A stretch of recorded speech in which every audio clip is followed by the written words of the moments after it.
What is up, everybody? Happy Wednesday. Tia, I see you out there. Reverend, I see you guys out there. I love that you guys have chosen Marky Mark. Mark Robinson and Mark Zuckerberg over the guy who killed John Lennon. Like that. Oh, I love you guys. Oh man, that's hilarious. But today's a little continuation of last night's show. Last night's show, we spent a lot of time talking about America and talking about Trump supporters that think people are eating their pets and the cultural differences between us and MAGA supporters. And we didn't get to talk about Mark Robinson and all the absolute insanity of Mark Robinson. So, the funny thing is with all of that not being talked about, it turns out that the Bulwark has unearthed more comments from what seems to be allegedly Mark Robinson accounts. It seems so strange that a person would do the things that this man has done. And he got elected to be the lieutenant governor of North Carolina. It really does concern me that the people of North Carolina, that any of the people in North Carolina would at any point vote for Mark Robinson. It's very concerning. Like, I know that at this point, even before all this stuff came out, Josh Stein had a double-digit lead in the polls on Mark Robinson. So that's a good thing. But the fact that there is anybody willing to vote for this dude is fucking concerning. What up, FJB? What up, Alan? What up, Nana? What is going on? All right, Mark Robinson has now taken the lead. Somebody picked Mark David Chapman. Good job. Somebody picked Mark David Chapman. At this point, I think Mark David Chapman could run for office and would probably get 37% of the vote. I am concerned about people's ability to make choices in this country. Anyways, most of you guys know that this all came out, I believe it was last Thursday, so about a week ago, from what's called the K-File, CNN K-File. I've never heard of this, but apparently this just came out from the CNN K-File, and it's an article by Andrew Kaczynski and M. Steck from CNN. And the title of this article is, "I'm a Black Nazi." Don't clip that. NC GOP nominee for governor made dozens of disturbing comments on porn forum. My first question is, who the fuck is on a porn forum? We don't need to get into my personal habits, guys. But the one place you will never catch me on is a porn forum. That is so weird. I'm sorry, like, I'm not judging you for your kinks. That's what you do. Okay? But also, if you get caught on the porn forum, you deserve whatever criticism you get, all right? Like, you do what you do. I'm not going to judge you for it, but you can't be upset. You can't feel like a victim if people catch you on the porn forums and mock you for it. Like, you deserve that shit, just so you guys know, all right? Like, I always thought it was really funny. Damn it, FJB. Saw that. I always thought it was funny that there was a share button on porn videos. Like, dude, you know how many almost like, oh God. Like, I don't even know where it shares it to, right? Like, I'm like, I didn't link my Facebook account, right? It's the last thing my Nana needs to see. I'm not talking about Nana Jen. She don't need to see it either. But why the fuck is there a a share button on a porn video. Who is doing that? Apparently it's Mark Robinson. Apparently Mark Robinson is the guy that the share button is on the porn video for. There a couple times they're just trying to swipe to the next video, and like you click that button, you're like, oh shit! Like I don't care that people know I look at stuff. I don't feel like sharing it with them. I don't feel like that's an appropriate thing for me to do. Like it's a very strange thing. So the forums thing, a little bit weird to begin with for me. Like I said, I'm not king shaming you. Reverend says Chapman is still in prison today and has had 12 requests parole refused since he became eligible in 2000. Good, he killed John Lennon, dude. You can't just fucking kill John Lennon and then get out on parole. I think that's a rule. I'm pretty sure that's in our Constitution somewhere. Especially if you're running for office. Yeah, and also, no, you do not. Yes, Nana. Sorry, Nana. Dark, yeah, the button's there. If you want to push the button, if you feel ballsy, pun intended, if you feel ballsy, go ahead and hit that like, share, and subscribe on Pornhub to whatever you're into. Some BB Dub. What is it? The fucking one that was like the number one. Nothing says more about America than like the number one category for porn in America was like stepbrother porn. Like,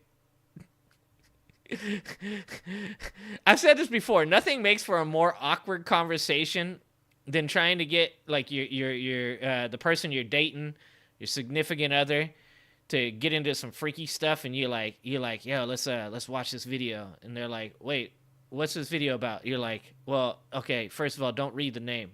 Wait, does that say young woman and stepbrother? Why do I want to watch somebody? And you're like, no, they're not actually step siblings. Well, how do you know that? I don't know that. I'm just guessing. And so that conversation isn't hard enough to get into. Then you gotta like explain yourself. Like, that's the kind of shit that like years ago you'd be a little concerned if somebody found in your search history, you know? Nowadays it's just like, yeah, that's stepson, stepmom. Like that's just normal stuff, brother. A friend of mine had to explain to me what stuck porn was. I had no idea what stuck porn was. I was like, what the fuck is stuck porn? He's like, well, that's like, it's like where the girl's like, she's trying to get into the laundry machine, and then she gets is stuck in the laundry machine, and then the dude comes in. I'm like, dude, that's grape. Like that's SA, brother. That's not something we supposed to be, like, what the fuck you mean? Like, she can't get out, she can't fight back? Like, that's not...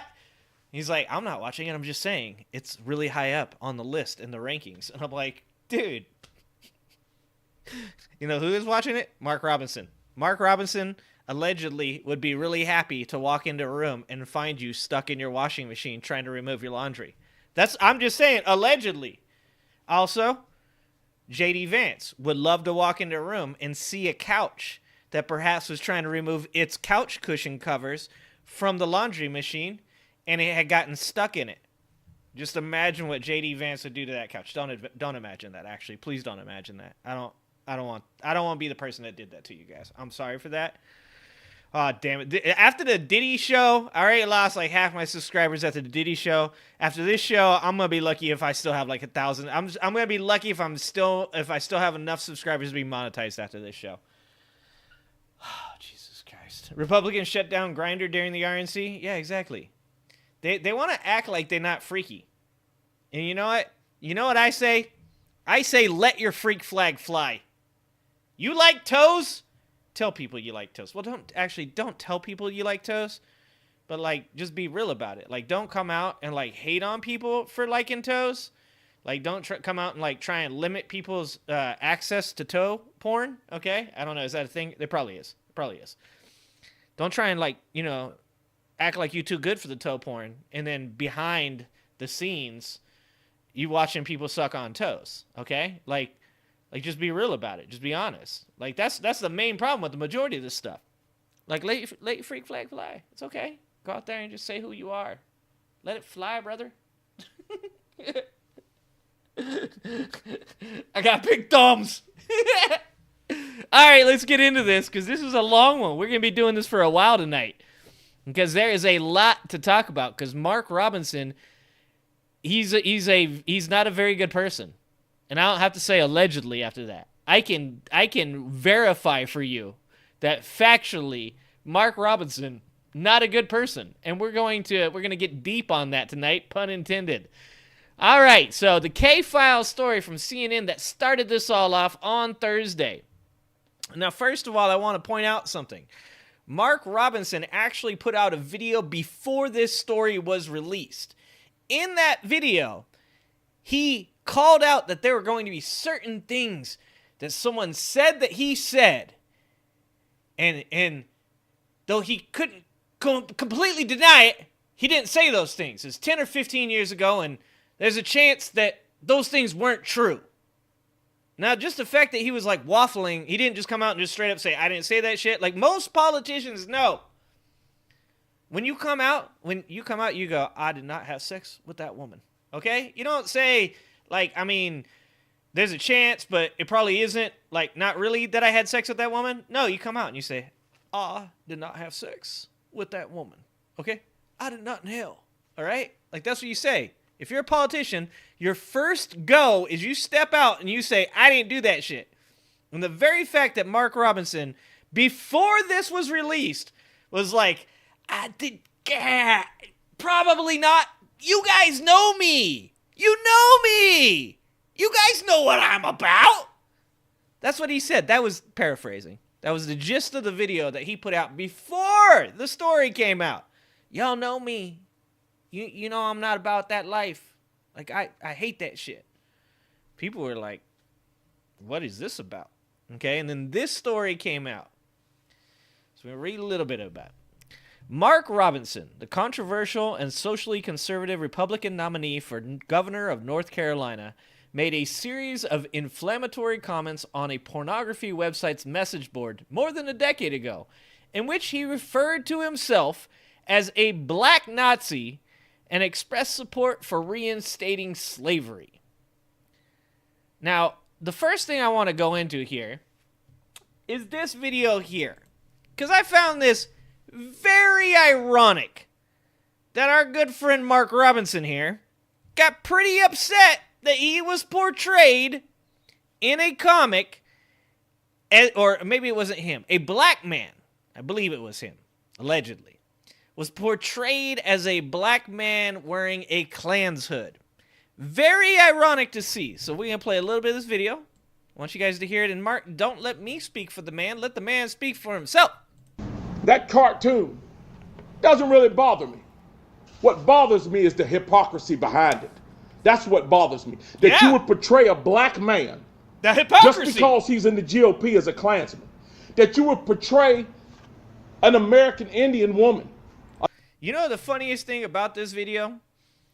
Is if I saw this video and I was watching this and I didn't know that this man allegedly said that he would be a black Nazi if he could, which is a really weird thing to say on a porn site too. Like, this is a very strange outlet for a person. Like, to go on the porn site and say these things? Which, by the way, on the website Nude Africa, he used his entire name. We're going to go into a little bit about how they linked this brother to this, okay? We're going to go into that. But just saying, if I had saw this video a couple years ago and we didn't have all this information, I'd be like, you are right, Mark Robinson. That is some bullshit. You know what? Look, I'm not a huge fan of conservative ideology, but it is wrong. It is wrong to put a black man in a Klan hood. That is absolutely ridiculous, Mark Robinson. I would have been right there with him. And you're about to go into about this Indian lady too, that as well that they talked about. I would have been right there supporting him. Man, that is bullshit, Mark Robinson. And then I would have been sitting here. Thank God I never reviewed that video, okay? Because then I would have been sitting here going, nope, I was wrong.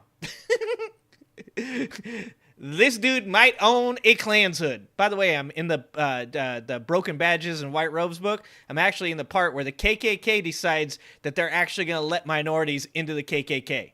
Yeah, we'll get into that at a different point. But just so you guys know, that is a thing. That is a thing. It happened, I think, in like 2017, 2018. An American Indian woman, a Native American woman, Oh, we're getting to Olivia it, Bill. Oxenford, Oh, we're getting to it. who's a Lumbee Indian, and who has had to face the Klan face to face and their egregious actions, and has had to fight against them. You would portray her as something that vile. The hypocrisy is mind-numbing, folks. And I'm here to tell you right now, this office is not going to stand by. Guys, the hypocrisy is mind-numbing. I'll be honest with you. At this point, I don't know what the fuck I'm supposed to believe with these people. Like, it seems like every time somebody comes out and they're like, I hate the gays, they're like, 5 minutes later, they're like on Grindr, like just swiping penis, just like, oh, that one's nice. Oh, ooh, oh, Jesus. Oh, save, share.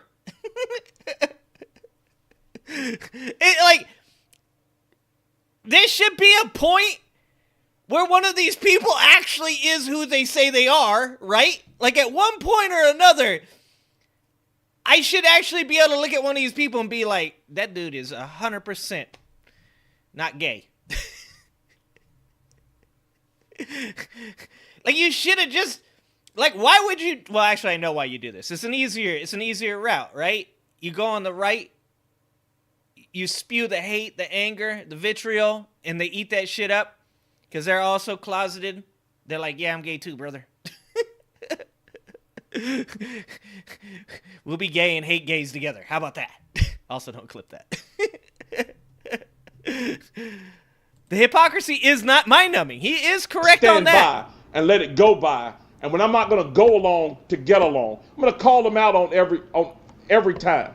You notice he's stuttering now? He's like, this is going to come back on me. You know, he's thinking that shit.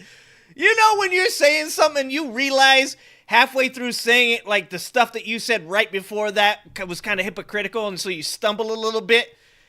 You're thinking about it in your head. That's what he's doing right now. He's like realizing that just earlier that day, allegedly, he was on a porn site telling people he wanted to be a black Nazi. Because here it is. What I want to know from WRAL, is that who you are? Is that? No, that's not who they are, but that is who you are. Who you want to represent yourself to be in this state. And again, it's not a private individual. It's not a private Facebook page. That is a newspaper. It sells itself to. And for the first time in like forever, the news got that shit correct. Like, we actually, look, guys, we give the mainstream media, we give news a hard time for messing stuff up. So we got to be there and say when they do something right. They got it right. That's why he's so mad. He's so upset because they actually, like, called him out on that shit and got it right. Dude, that is so millions funny. of people across this state that would put something that vile out. He's like, how dare you? How dare you call me out on my bullshit? All right. So I just thought that was pretty funny because it turns out he wants to be a black Nazi, allegedly. And he's for reinstating slavery, allegedly. From what I understand, he actually said slaves are necessary, allegedly, and that he would buy a few. He would purchase a few. This is a person that is in our government. Anyways, despite a recent history of anti-transgender rhetoric, Robinson said he enjoyed watching trans pornography. A review of archived messages found in which he also referred to himself as a perv. Like, that's like some, what is it called? That's some masochistic stuff, right? Like when you want people to call me a bad kid.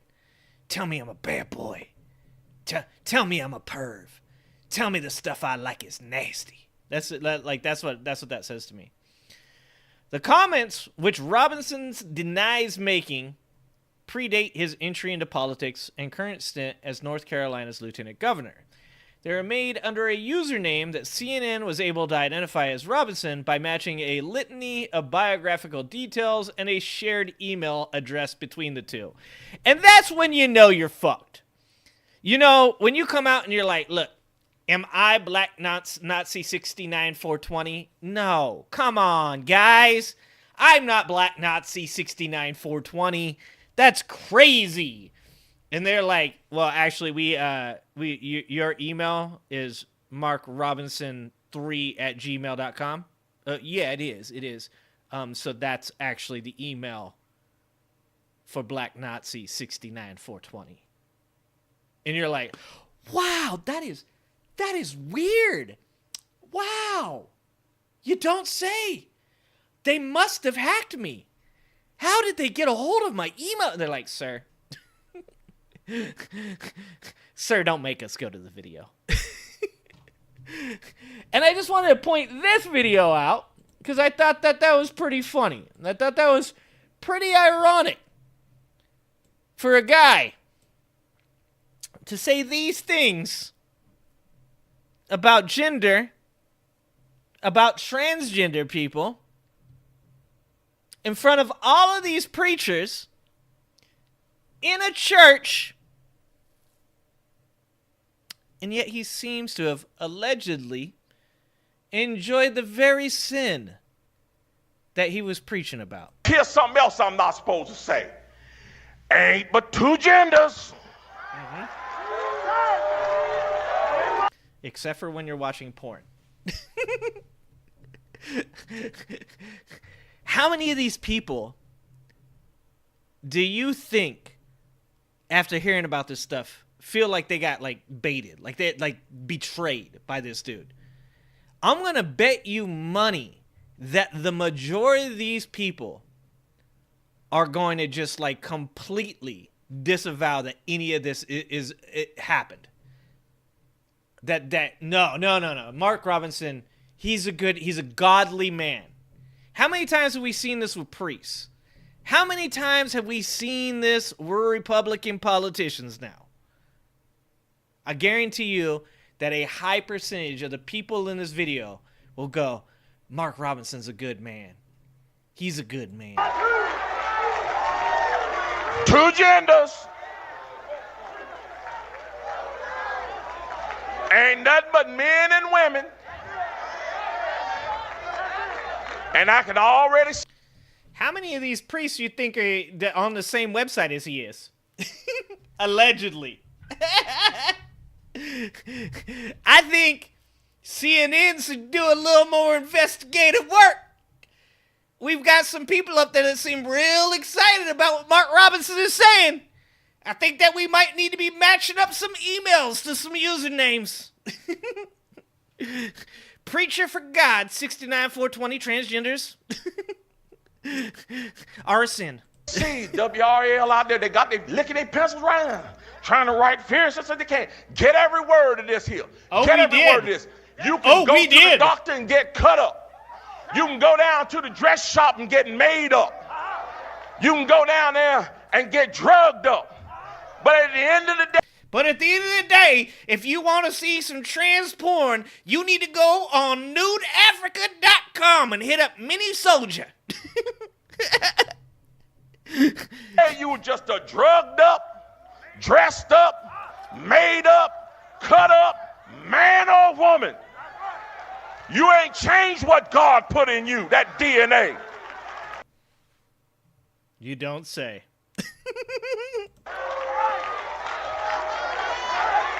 You can't transcend God's creation. I don't care how. But you can videotape it and jerk off to it. Just ask Mark Robinson. Allegedly. How hard you try.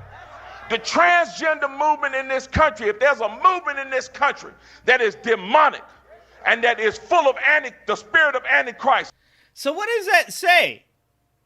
If you're the dude that's jerking off to this stuff and you're telling all these people that it's evil, that it's a sin, that God hates you, shouldn't the logical thing to be, if you're one of these people that go to this church, wouldn't the logical conclusion that you come to would be, this guy's, he betrayed me. He's a false prophet. He is the very thing that he has been preaching against.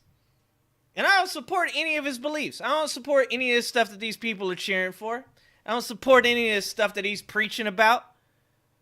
But I do, you know what I do support? Consistency.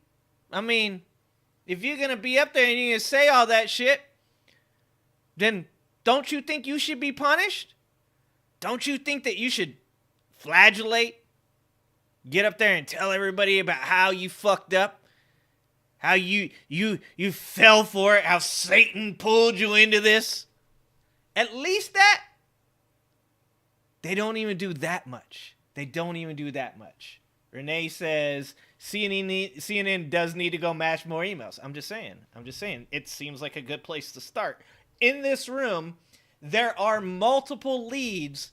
I'm saying I've never been on Nude Africa. I'm about to go do some investigative work. All right. I just want to go see. All right.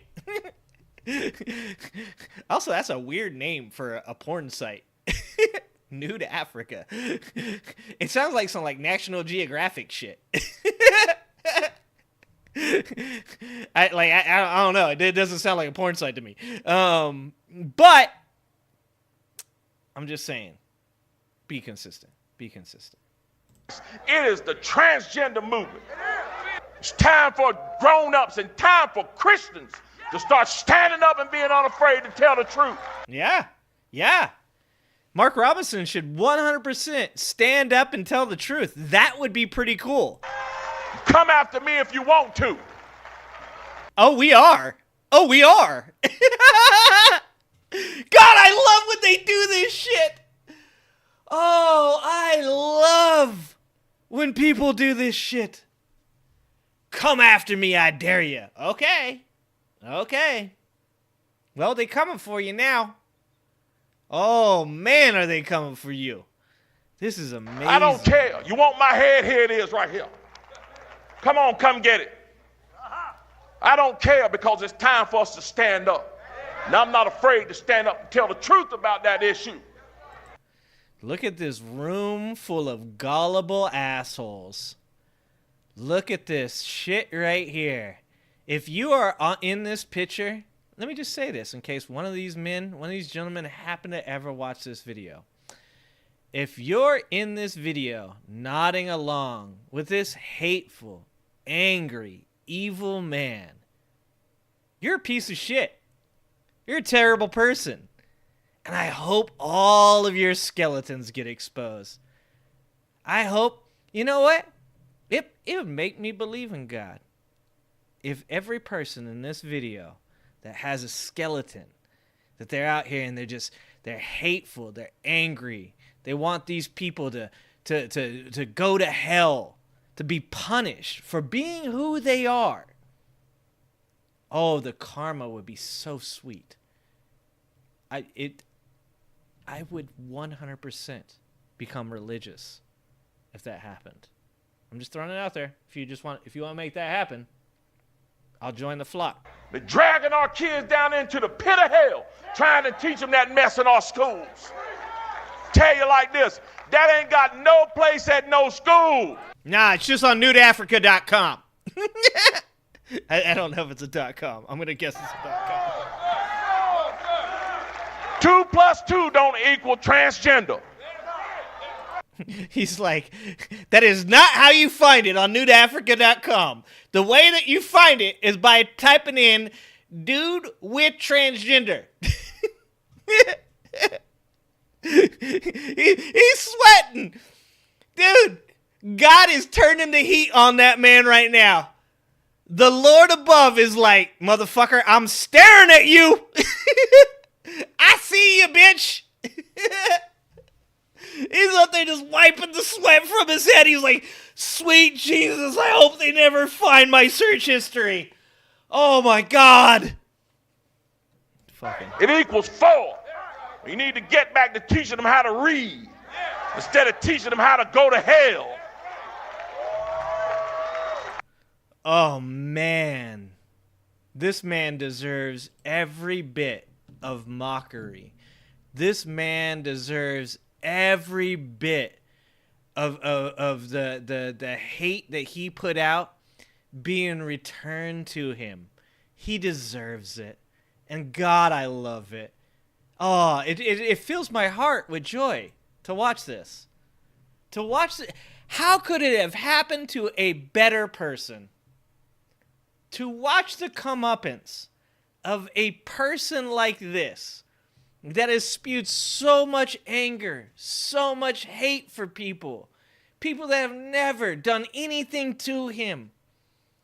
Look, I don't have to understand what it's like to be transgender.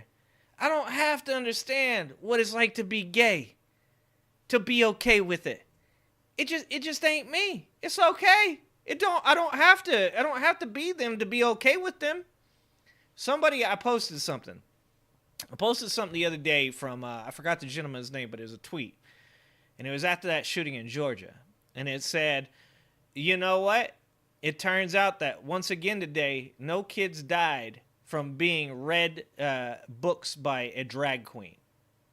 And somebody in my family actually responded to it and said, well, hold on. Like, why is it so important that drag queens read books to children? And I kind of hear what they're saying. Like, you know, like what's the importance? And I could have went into like, you know, the fact that it's normalizing that these people exist. It's showing people that are hateful and angry and don't understand them, that they're just regular people just like you are. They just do things differently than you do them. And I thought about, like, you know, I rewrote paragraphs of, like, you know, messages to respond. And I ended up on something. I said, I think what this gentleman's trying to say is that gun violence in our schools is a more important topic to be speaking about than whether or not a drag queen is reading a book to a child. And I think that embodies what the meme was about. But I followed it with a second paragraph. In that second paragraph, I said, and at the end of the day, I don't have to understand why these people do the things that they do as long as they're not harming somebody else to make it okay. I understand that for me, it's not something that I'm interested in. It's not something that I'm interested in doing. But that doesn't make it bad. All of this stuff it's okay. You just gotta not be hateful. You gotta not be angry and like spread fear. And you'd have to like, you don't come out and like preach at a church that these people should go to hell. And then behind the scenes, I mean, you don't preach that they should go to hell anyways, but you just make it even 10 times worse when behind the scenes you're doing the very things that you're accusing these people of doing, and then you're using it to create a platform for yourself to gain power, connections, status, and wealth. That's what makes it all evil. Being transgender don't make you evil. Being gay don't make you evil. Being a drag queen don't make you evil. This man could have watched transgender porn and nobody would have cared. Well, some people, Republicans, obviously. People like him would have cared. But I wouldn't have cared. Like I said, I don't really need to know what kind of, you know, stuff you watching would get you off. Like, that's not my business. As long as it ain't minors, as long as it ain't hurting nobody, as long as it ain't no Diddy shit, okay? Don't be a Diddy. Don't be a Mark Robinson. Don't be a Diddy. Kids, okay? My message to the children. Don't be a Diddy, don't be a Mark Robinson. Like, you can do whatever makes you, you know, do what floats your boat. We live in a big, diverse world where you can do whatever you want as long as you ain't harming other people. But if you're going to hide that shit and then get up there and preach and act like it's sinful, act like people should be punished for it, create laws that keep people from being the people that they are, and then behind the scenes you're going to do this shit, you're the worst kind of person. You're a coward. You're weak. You're a piece of human garbage. And you deserve all the mockery that's coming your way. Let's see. Reverend says, they mad that drag queens won't read to them. Ah, dude. 100%, Reverend. Truer words have never been spoken. Reverend also says drag queens reading is just their way to say, look over here. This is way scarier than your child dying by age 11. Exactly. It doesn't like, do I care? Like, you know, like on a moral basis, do I care if like my kids get read to by a drag queen? No, I don't care. Like, it doesn't matter to me. Like, I look at that drag queen the same way I look at a priest, or the same way I look at my neighbor, or the same way, you know, you would look at a family member. And that is, as long as you ain't hurting the kid, I'm good with you. But the moment that you hurt the kid, I don't care if you're a priest, I don't care if you're a family member, and I don't care if you're a drag queen. If you are anybody that hurts a child, I don't like you. I hate you. I want you to go to jail. I want you to be kept out of society. And it don't matter whether you're gay, straight, intersex, whatever. It doesn't matter. It doesn't matter. The thing is that children just should not be harmed. It doesn't matter. And it turns out that there's a lot more people out there that claim that they're cisgender, that they're heterosexual, that are harming children than there are LGBT people. So maybe we look in that community first when we're bringing all this hate, right? Like, I tell people this all the time when they come at me with the LGBT community is harming children. I'm like, oh, are they? Do you have proof of that? Well, like it's all over the place. I'm like, okay, show me the evidence. Well, I'll find you something. Oh, hold on. While you're going to look for that evidence, can I supply with you some of my own so that way you can go find somebody that actually has harmed children, that we can verify factually that they have, so that way you can go take care of that? Because I can give you a whole list of priests' names that have been moved from one church to another because they have harmed children. You still got that fire in your belly? You still want to do something about it? Here's the list. Go do something about it. All of a sudden, those people, they don't want to do anything about it. It's really weird. It's really weird. You go, well, hold on. Here's a bunch of evidence of the dudes that you like that are politicians. Republican politicians have done these things. If they're on the same ballot as a Democrat, who you voting for? Well, I always vote Republican. Oh, that's weird. That's really weird. You don't want a drag queen reading a book to your kid because you got this made-up evidence in your head that you can't prove, but I can literally give you the guy's goddamn name and you'd vote for him still. It's a fucking call. Reverend says, did you see the drag queen Storytime commercial they're playing now? No, I haven't. I don't see a lot of commercials. My brain turns off during commercials, I'll be honest with you. Like, I go off in the la la land. You know how sometimes when you're talking to a friend of yours, you can tell they ain't listening? Like, I become that person. Let's see. Let's read a little bit more. Many of Robinson's comments were gratuitously sexual and lewd in nature. By the way, just so you guys know, they did not put a bunch of the comments in this article because of how gnarly they were. So just think of it this way. These comments that we're reading from the initial one, we haven't even gotten to the follow-up yet from the Bulwark. The Bulwark found more comments, okay? That's what this whole show is about. We're going to get to that. You guys got to stay if you want to hear those ones, okay? But the ones that they had in this report weren't even the worst ones. And we're already lit up about this. We're already like, this dude's a fucking piece of shit. We're already lit up about it, and they didn't even tell you the bad ones. What does that say? Many of Robinson's comments were gratuitously sexual and lewd in nature. They were made between 2008 and 2012 on Nude Africa, a pornographic website that includes a message board, which, once again, is weird as shit. It's okay, though. Except I'm not shaming anybody. The comments were made under the username Mini Soldier, a moniker Robinson used frequently online. Robinson listed his full name on his profile for Nude Africa, as well as an email address he used on numerous websites across the internet for decades. He says he's lawyering up. He says he's coming for him. Good fucking luck with that one, big guy. CNN is reporting only a small portion of Robinson's comments on the website, given their graphic nature. Then we go on down here, and this is some of the stuff that they have shown to link these all together. If you guys have not read this article, let me just go ahead and link that in the chat for you. Let's go ahead and put this in there. Let's get this one in there. That's in the article. If you guys want to go read the actual article, there's the article for you. Oh, no, I have seen that, Reverend. I have seen that commercial. We watched that probably before you even joined the channel. Oh, man. No, Woke, Mike, god damn it, Woke. Do you not know how YouTube works? The goddamn show's about Mark Robinson. I don't just, like, fucking go off and watch Randy Rainbow videos. God damn it. Mike's always trying to distract me.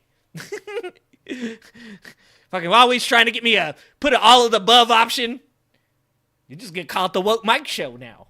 Telling me to go watch Titus videos and stuff. Not that I'm ever against that. I'm like, okay, I'll go watch them. Anthony Stark says, I know the dirty details and ooh. Sorry for your brain space, Anthony. Sorry for your brain space. One of the funniest things about all this stuff is like how it's like, I don't know that half these sites actually even exist, right? Like, it's so crazy. That's the sites people find. So you got a Facebook post that shows his previous Twitter handle where he says, so violence against women is now a sport. And he's got the mini soldier name there. He's got his name on Pinterest. Everybody's got a Pinterest that's just been sitting there for 8 decades and has never been used. 0 followers, 0 following. Never posted. But same name. Black Planet, which I'm going to guess is mostly going to be about black people. I'm going to guess. I don't know. That's just my guess. Same mini soldier name. His YouTube channel, same name. Discus, which I don't even know what the fuck Discus is, but same name. Same name in all of these. This is not some kind of like hard one to suss out. Many of Robinson's comments on Nude Africa stand in contrast to his public stances on issues such as abortion and transgender rights.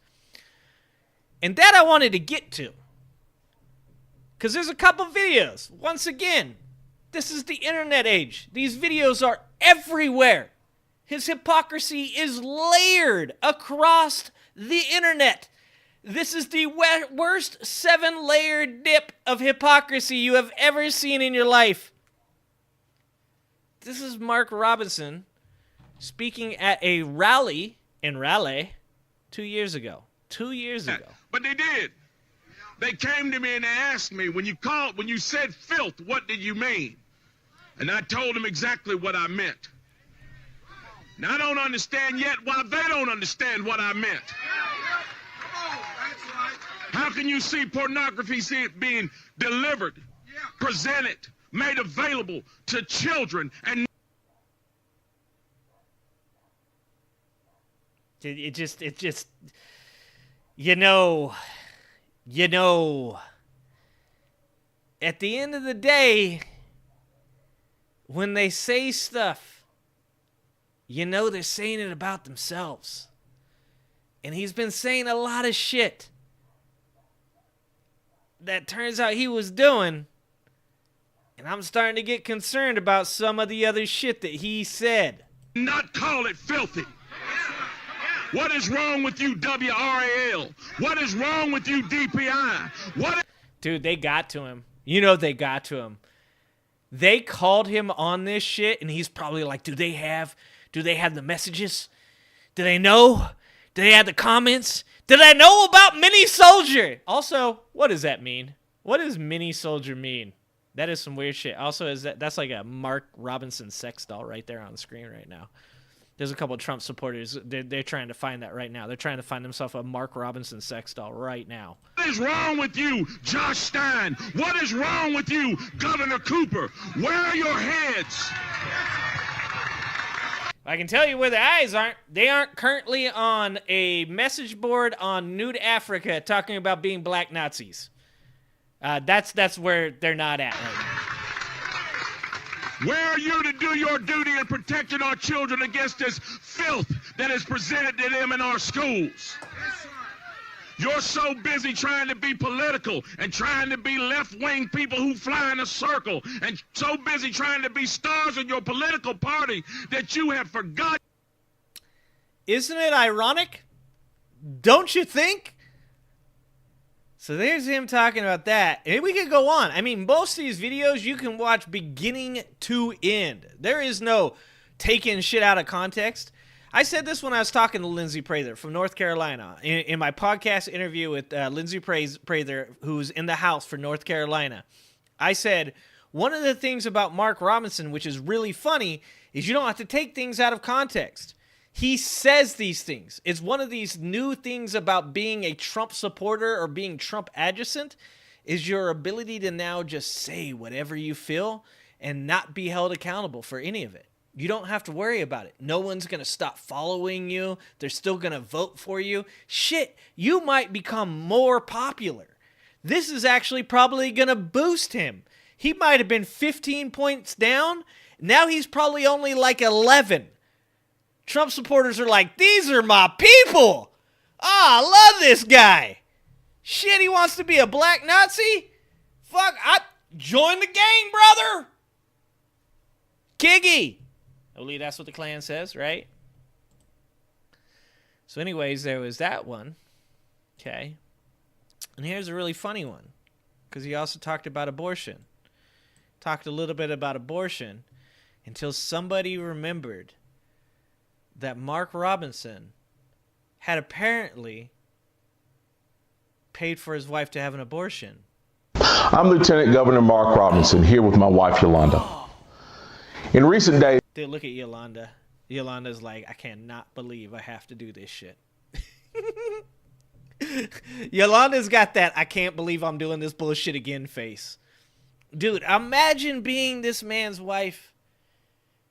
Like, we talked about Melania watching the trial where Donald Trump gets convicted of paying a porn star to hide a story so that way it doesn't affect his election. I'm going to be honest with you guys. I got a little empathy for Melania. I know a lot of you guys can say, fuck that. I got a little bit of empathy for these women in these relationships. I'm not going to say they don't know about the bad things that their husbands do. I'm not going to say that they deserve your grace or your empathy. I'm just saying from my point of view, I got a little bit of empathy for them. Because you always want to think the best about your partner. You always want to think that the people in your life are the best people. That you put them on a pedestal. They're a person that, yeah, you know about their faults and their flaws, but they're better than that. They're good human beings. And for a lot of these women, they end up making excuses for men like Trump. Excuses for men like Mark Robinson. They say things like, you know, yeah, he did that, but he's a better man than that. He's grown. He's a better human being. They make excuses. Sometimes they make excuses because they don't want to be alone. Sometimes they make excuses because they truly believe that person is better, even though they got the glasses on. They got the, they can't see. I have a little bit of empathy, but that goes away real quick when people open their mouth and support this kind of bullshit. But I haven't heard her say that yet because I don't know anything about Mark Robinson's wife. So I'm going to give her grace. Also, like I said, that face says, I'm about tired of dealing with this bullshit. It's a Facebook post I made 10 years ago has resurfaced where I referenced paying for an abortion. Over 33 years ago, before we were married and before we had kids, we had an abortion. Mm-hmm. It was the hardest decision we have ever made. And sadly, we made the wrong one. This decision has been with us ever since. Hold on. Did you see that look she gave him? She was like, excuse me? Look at that face. Dude, she looked at him like, what? Fuck you mean? Dude, she side-eyed the shit out of him. Holy shit. She looked right at him like, what? I'm telling, look at it.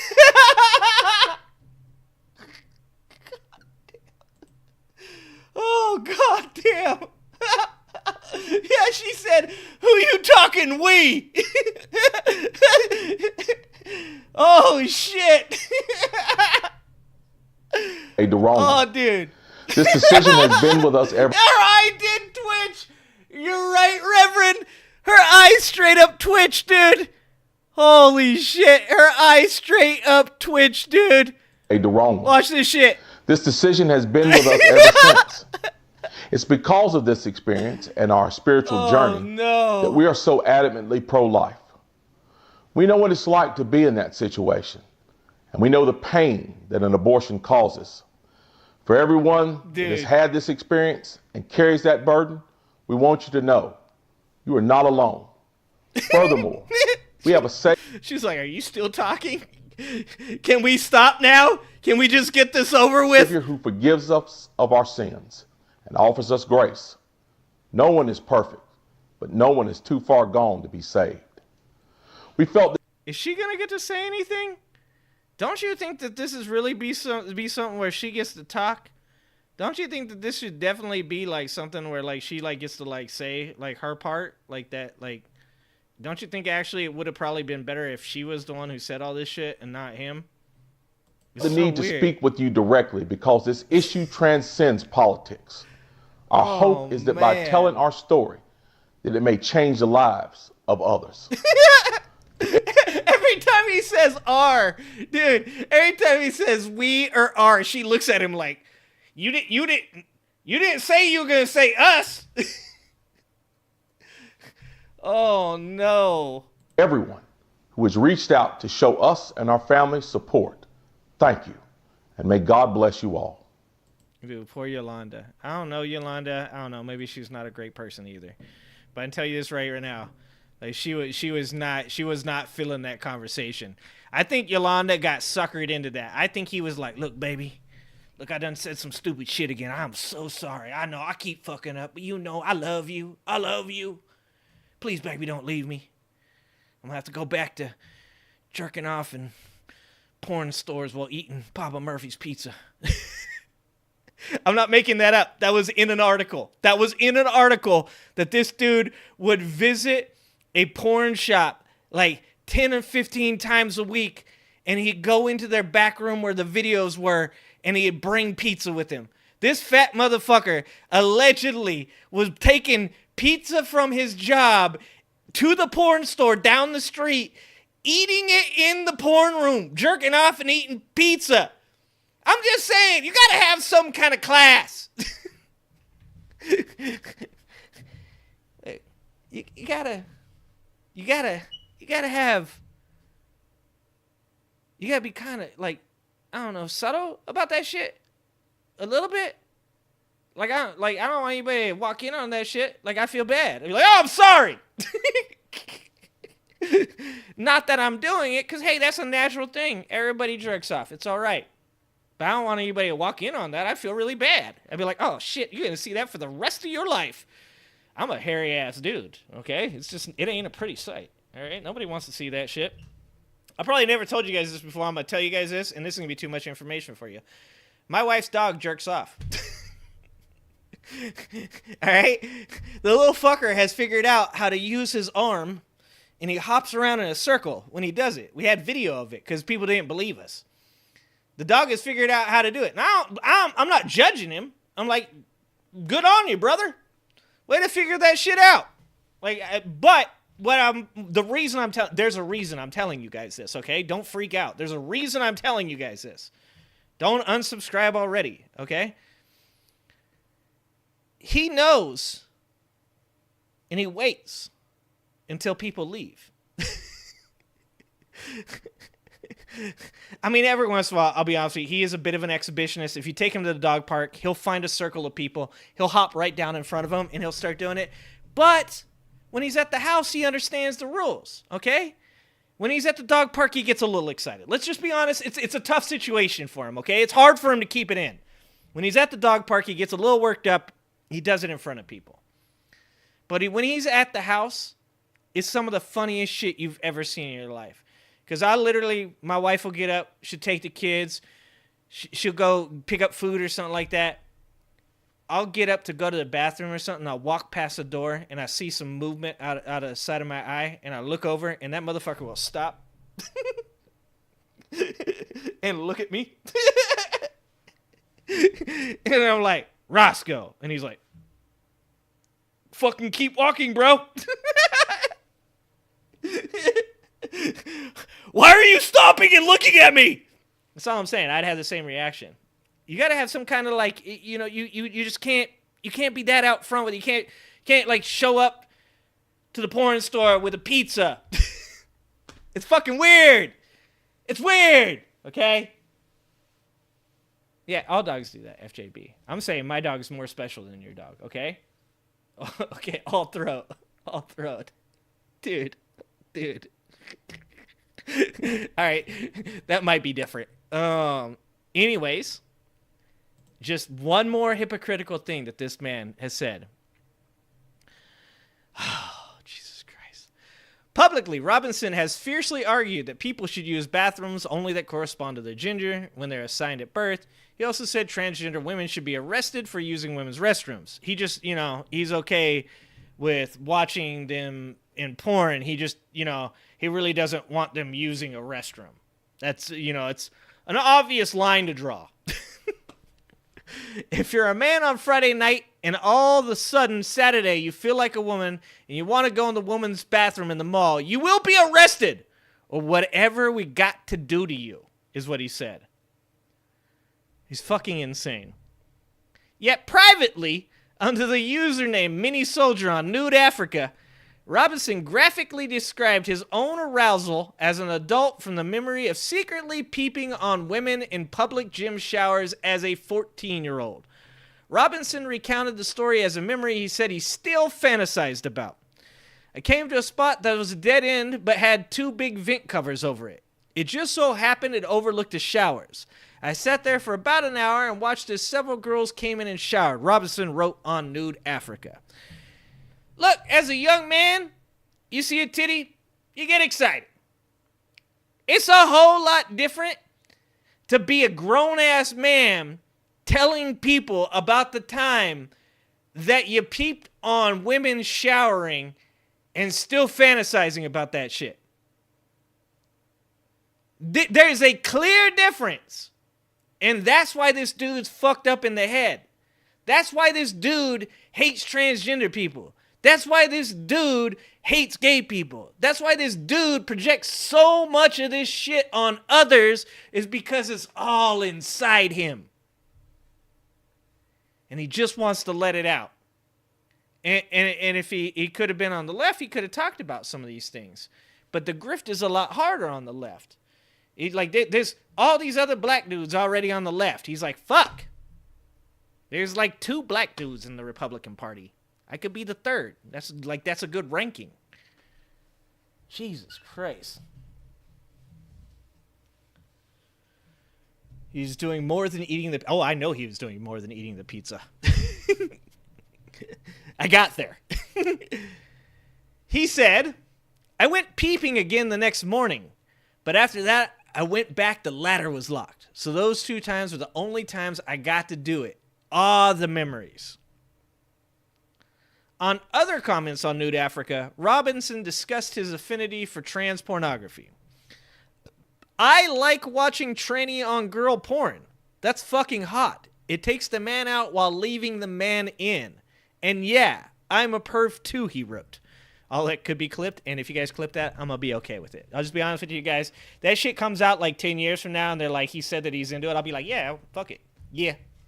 I've never actually done it, but you know what? Fuck it. Yeah, I did it. I'm like the opposite. I'll say I did shit I didn't do. They're like, here's a clip of him saying that. And they're like, so you said this back in 2024? And I'll be like, yeah, I did. How's that make you feel? Do you feel awkward? I'm like the opposite. Oh, man. I once had a friend of mine, and we were playing, this is how I am. Like, I don't give a shit. Like, my sense of humor is just, like, it's out there. I don't care. Like, I don't care what people think about me. I really don't give a shit. I'm going to tell you who I am, and you're just going to have to deal with it. And we were playing pool. And it was me and my buddy, who's a good friend of mine. I've known him for almost 30 years. And these other 2 dudes. And the other 2 dudes were being douchebags the whole time, right? But I knew that they were like very like homophobic, very weird about all that stuff. And so me and my buddy are talking about who's going to take this shot. Like we get to choose who gets to take this shot to win the game. And the dude's getting upset because we're talking. He goes, look at him. Look at him. It's like they're fucking dating. And I looked at him, and I looked him dead in the eye, and I go, nah, dog, we just fuck.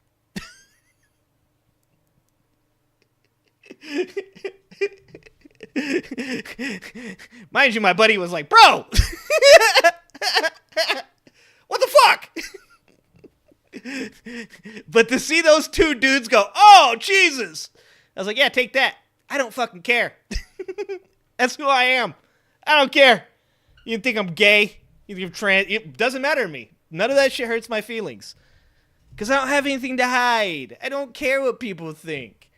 I'm all right with whatever, dude. At the end of the day, I am who I am. And what I do proves who I am. Not the words I say, the things I do. That's what proves who I am. That's why I'm so confident in me. I'm very secure in me as a human being because I don't hide a bunch of shit. I don't have to worry about people finding a bunch of shit in my closet. I tell you guys all the crazy stories about my past. I tell you all the stuff I've done. I've broken laws. I've been a bad person. I've said fucked up things. I'll tell you about all of them, man. Like, that's what it is to be a human being. Like, you could even look at this dude's story. If he was an honest human being, he could say to you guys, hey, man, you know, I've made a lot of mistakes in my life, but I really want to be better. I want to be a better person. I want to, like, help people. I want to encourage people. But he doesn't. Instead, he turns it into hate. He turns it into anger. He tries to make people afraid of the things that he's afraid to admit that he likes. Like, that's what's wrong, man. You promised me I would not tell the band camp story. I've never told the band camp story, okay? Yeah, I laugh at my own jokes all day long. You know this. Oh, fuck if I know, Dark. I played pool like 3 times in my life. 8 ball, it might have been 9 ball. I don't know. You tell me. I'm not a pool player. Let's just be honest. I can play bones. I can play dominoes. You guys want to? I once played dominoes with a midget prostitute and this black gangster dude. I told you I got all kinds of shit. I don't care. I just talk about it. All right. Let's keep on because we got a lot to get through. Okay. This is not us. These are not our words. And this is not anything that is characteristic of me, Robinson said. I'm not going to get into the minutia of how somehow somebody manufactured this. These are salacious tabloid lies. You're not going to get in the minutia? Like, straight up, if you didn't say some shit, you don't say things like that. You don't say, I'm not going to get into how this was all created. You literally just, if you didn't say some shit, like if you ask me and you're like, hey, did you say this in 2024? And I thought I didn't, I'd be like, nah, I didn't say that shit. It's not that hard. You don't make up a bunch of other words to explain why you didn't say it. You just literally look at the person and they're like, you said this shit back in 2024. And you're like, no, I didn't. Fuck that. No, I didn't. Dark Cash says, 8 ball. You had to use your buddy's side pocket. Well, it's not Trump Day. Well, God damn it. During his interview with CNN, Robinson repeatedly said the issues that faced North Carolinians were more important than what he called tabloid trash. This is from the same group of people that for the past month have been making up shit about immigrants eating people's pets. They're like, immigrants are eating your pets. And you're like, yo, dude, that's fucking, you just being racist, kind of being an asshole about this. And they're like, that's what we're talking about right now. You're like, you want to talk about, policy or anything? No! The immigrants are eating pets. And you're like, oh, so we found out that you actually like trans porn. And they're like, why are we talking about policy? You guys are always trying to talk about weird stuff. Like, oh, it's us? Hold on, it's us? Weren't you just talking about eating pets? These fucking people are not real. They're not real human beings. They're like Lemurians or some shit like that. This dude might be a turtle, okay? Like, he definitely could be a turtle in human skin. I'm going to go with that. History of controversial statements. While campaigning for lieutenant governor in 2020, Robinson advocated for a complete abortion ban without exceptions, which he later expressed regret in 2022 for paying his now wife to have an abortion in the 80s, which is the video that we just watched, right? Now, campaigning for governor, he says he supports a so-called heartbeat bill that would ban abortion when a heartbeat is detected, approximately 6 seats, with exceptions for rape, incest, and health of the mother, which we all know are bullshit. Those things don't actually work out because in not a single case in Texas or Tennessee or any of these other places that have banned abortion, fucking Ohio, they tried to make a 10-year-old give birth to a child that she was assaulted by the person from. Literally in Ohio, they tried to do that to a 10-year-old. I don't need to make this shit up. You literally can just go fucking find that stuff. Google it. But writing as mini soldier on Nude Africa in December 2010, Robinson said he did not care about a celebrity having an abortion. In fact, he said, "I don't care. I just want to see the sex tape." Guys. In another thread, commenters considered whether to believe the story of the woman who said she was assaulted by her taxi driver while intoxicated. In response, Robinson wrote, and the moral of this story is, don't F a white bitch. The more these people talk, the more I understand why they believe that Donald Trump and Mark Robinson are just like them. It's becoming readily apparent that all of these people, when they say, I'm voting for Mark Robinson because he's like me, I'm voting for Donald Trump because he's like me, this is what they mean. They mean I'm a piece of shit, garbage human being that's super fucking hypocritical. That's why I'm voting for these people. Because they're just like me. That's why. Robinson, who would become North Carolina's first black governor if elected, also repeated maligned civil rights leader Martin Luther King Jr., attacking him in such intense terms that a user accused him of being a white supremacist, which it turns out he might be. At least would like to be. He said, "Get that effing commie bastard off the National Mall." Apparently speaking about the dedication of the memorial to King in Washington, D.C. He said, "I'm not in the KKK. They don't let blacks join. If I was in the KKK, I would have called him Martin Lucifer Coon." It's insane that people try to defend this type of shit. Of all people, Martin Luther King. Of all people, Martin Luther King. And you think it's a good thing that this dude called him Martin Lucifer Coon? Like, you can't be real with this bullshit. CNN's reporting on Robinson's comments comes a few weeks after the assembly. A North Carolina digital publication reported that Robinson frequented local video pornography shops in the 90s and 2000s. The story cited 6 people who interacted and saw him frequent in the stores in Greensboro, North Carolina. A spokesperson for Robinson called the story false and a complete fiction. Despite earning the full endorsement of former President Donald Trump and the North Carolina Republican Party, Robinson faces an uphill battle for race for the governor against Stein. He's not going to win that, which is a good thing. It's a good thing. Robinson's history of controversial remarks, including mocking school shooting survivors, his past support for total abortion bans without exceptions for rape or incest, and disparaging the civil rights movement. This is the video of him where he says pretty much that, like, it's coming out and, yeah, don't believe it. It's not him. And he puts this out before the story came out, which is amazing. You can look a little bit more into, like, this kind of stuff where you can see how they linked him through the evidence of him posting where he's from, where he's at, to the mini soldier name. They've literally fucking linked this guy in every way possible, including how long he's been married, everything. If there is any way that this is not Mark Robinson, it would have to be like a conspiracy of epic proportions. This would have to be one of those, like, out of this world, 1 in a million type of coincidences.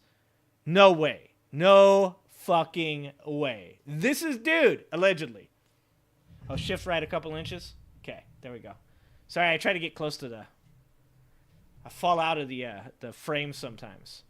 I fall out of the frame.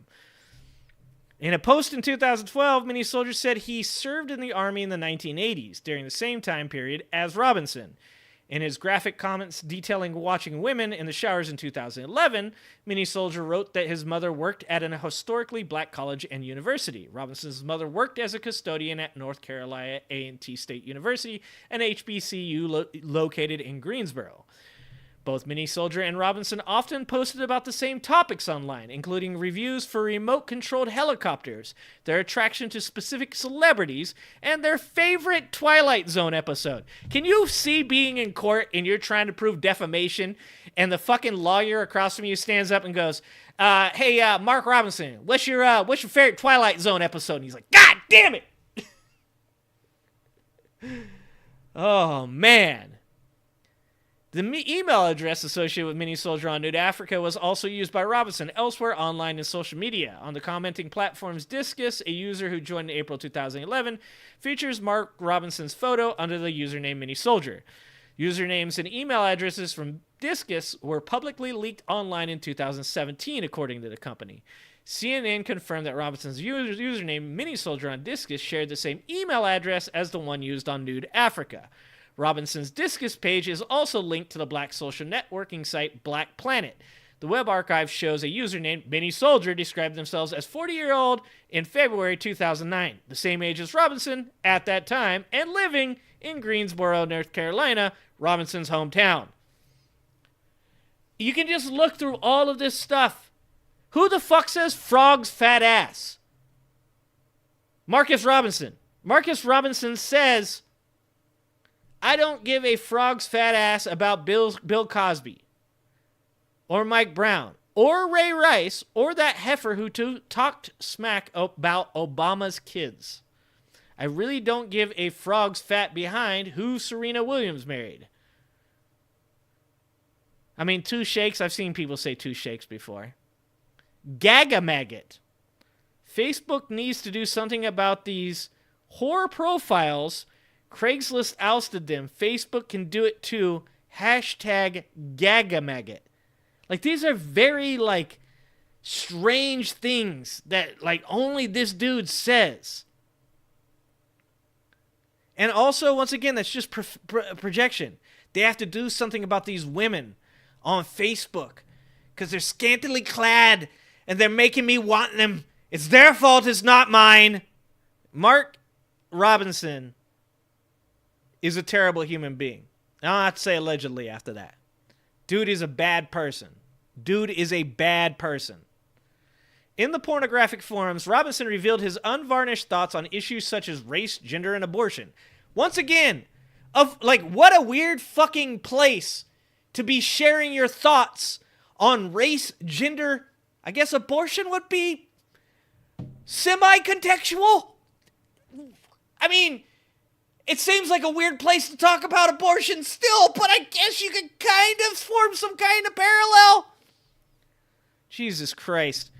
Writing in a forum discussing black Republicans in October 2010, Robinson stated, unprovoked, I like that, unprovoked, can you be any more look at me?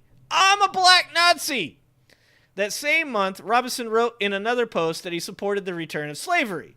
Slavery is not bad. Some people need to be slaves. I wish they would bring it, slavery, back. I would certainly buy a few, he wrote. In March 2012, Robinson wrote that he preferred the former leader of Nazi Germany, Adolf Hitler, over the leadership in Washington during the administration of Barack Obama. He said, I'd take Hitler over any of the shit that's in Washington right now. Spoiler alert, Hitler would not take you. No matter how much of a bootlicker you are, no matter how much of a token pick-me that you could possibly want to be, Hitler would have murdered your ass just like he would have murdered anybody else of color. Let me just say one thing Hitler stood 10 toes down on his racism and anti-Semitism. There was no gray area for Hitler, okay? Like, he was pretty firm about the shit he believed. Robinson's comments on Nude Africa often frequently contain derogatory and racial slurs directed at black, Jewish, and Muslim people. Black people. It's so weird to be so self-hateful. Self-hateful about what the things that you like pornographically. Self-hateful about this color of your skin. Self-hateful about the people in the civil rights movement that helps you be able to even say the shit that you've been able to say. In a series of 7 posts in October 2011, Robinson disparaged Martin Luther King in such intense terms, calling him a commie bastard, worse than a maggot, a hoe effing phony, a huckster, and a user in the thread accused him of being in the KKK. Jesus Christ. Robinson used the anti-Semitic slur "heeb" when discussing how he liked the show Good Times, developed by Norman Lear, saying the show itself was a bunch of heebs, written liberal bullshit.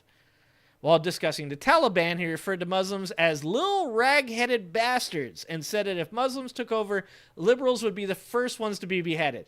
He's not wrong about people being beheaded. But that's racist, dog. Robinson also used homophobic slurs, frequently calling other users the F word. In a largely positive forum discussion featuring a photo of 2 men kissing after one returned from a military deployment, Robinson wrote the sole negative comment, "That's some old sick AF bullshit." You're on a porn site, dog. 2 dudes kissing on a porn site is not like... That's, once again, you're going to need to go to the homophobic KKK site if you're feeling that. If that's how you feel about that picture... You in the wrong forums, dog. It's some of the weirdest shit about all this is where he was posting all this shit. I mean, he's a garbage human being. We don't need a lot of evidence to confirm that. The real mind-bending twister of all this was where he was at posting it. Nothing says you don't have any friends like being on a porn forum site telling them about how you as a black man hate other black men. So weird.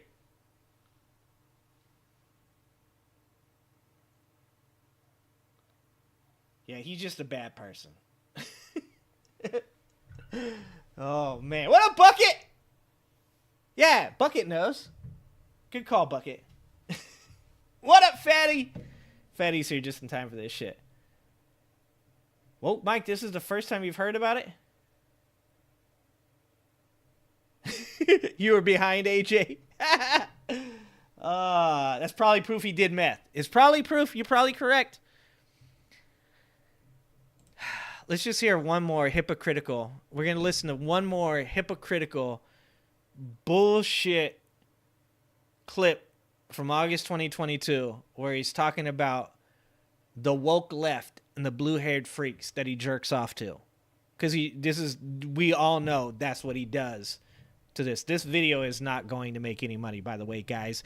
Just so you guys go, let's have a pause real quick. Like, this video is not going to make any money. This video is going to get flagged for all of this shit because Mark Robinson's a terrible human being and I'm talking about it. So this video ain't going to get seen. This video ain't going to make any money. This video is just me up here talking to you guys about some shit that I think you should all be aware of, especially if you live in North Carolina. So if you want to support me, feel free to join the Angry Ginger Army for only $3 a month or 10 cents a day. You can click that little join button right below the video to join up and give me $3 a month. I'm cheaper than Netflix and more entertaining. You don't even have to look for a video. I just pop up and just say shit. You guys don't... I do like 90% of the work.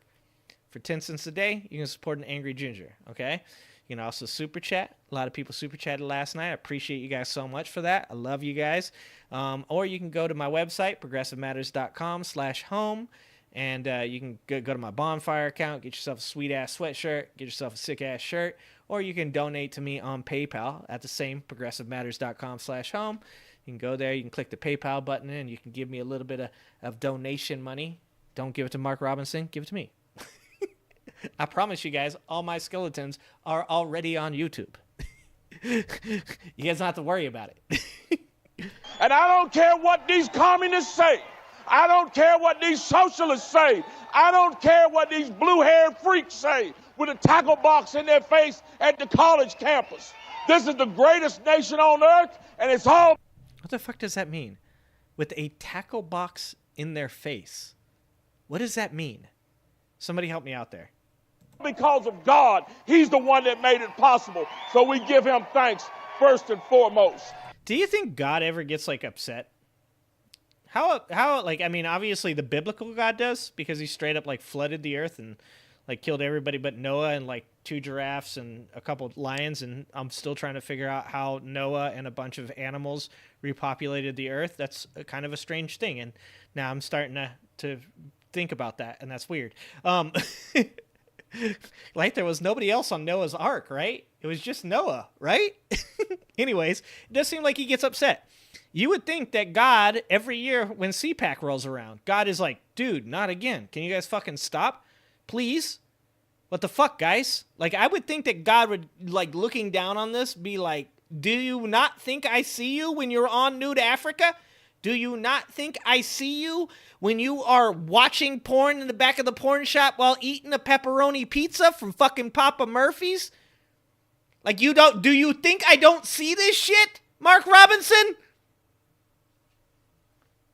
Do you think that? Oh, wishful thinking, happy woman. Thank you. You know what? No offense to my other channel subscribers. I love you guys. I appreciate you guys. And I'm about to say something that's going to hurt your feelings just a little bit, but realize I still love you guys. Wishful thinking, happy woman. That is the best name.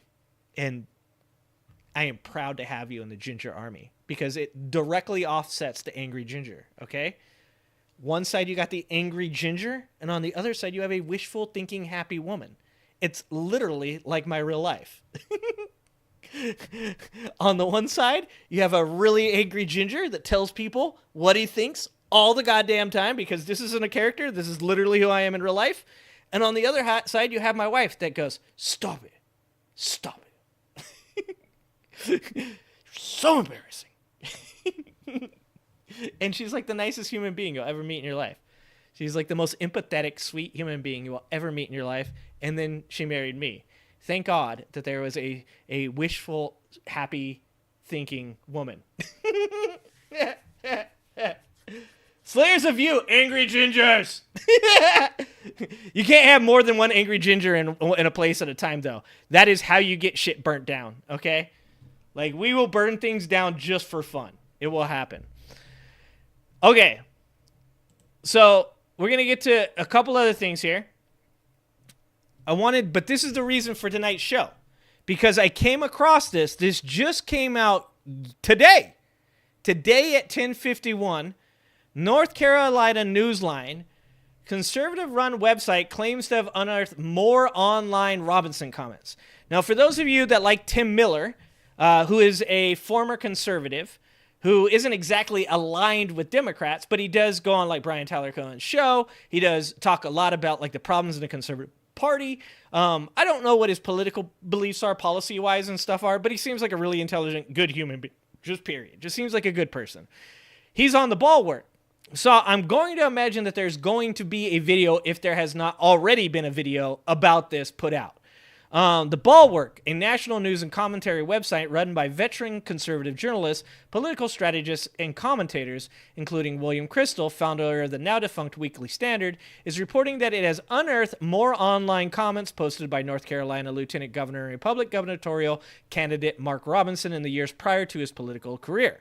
According to the report by the website's White House correspondent, Andrew Egger, Robinson posted comments to an online news site in 2009 in which he had advocated violence and attacked then-President Obama and Oprah Winfrey. He said, if the cops wanted to shoot an elderly black man, they should have shot Al Sharpton. Robinson commented in April 2009 on a News One article about Sharpton participating in a police brutality protest, saying, closing his mouth would do this nation good. This man literally said that if they wanted to shoot a black man, they should shoot Al Sharpton. Not, You shouldn't shoot black men. Not, I don't like Al Sharpton. No. If you want to shoot a black, shoot Al Sharpton. That's what he said. He said, Obama is a blackface step and fetch it for liberal white America. About Oprah. He said, it's Oprah the Wicked Witch leading the way to sexing up the children, which is a really weird thing to say about Oprah. Like, I'm not exactly a big Oprah fan. I thought the DNC speech was pretty dope. She's good at that. But you're not going to catch me being a huge Oprah fan unless she gives me a car. If she gives me a car, I'll be on here all the time being like, yeah, so anyways, I got a Honda CRV. Oprah's shit. Hell yeah, Oprah. Fucking watch Oprah all the time. Also, I actually kind of sometimes actually hate on Oprah, to be honest with you, because of fucking Dr. Phil and Dr. Oz. Like, I feel like Oprah did some bad shit in her life, so she had some bad karma or something, because, like, literally Donald Trump was on her show all the time.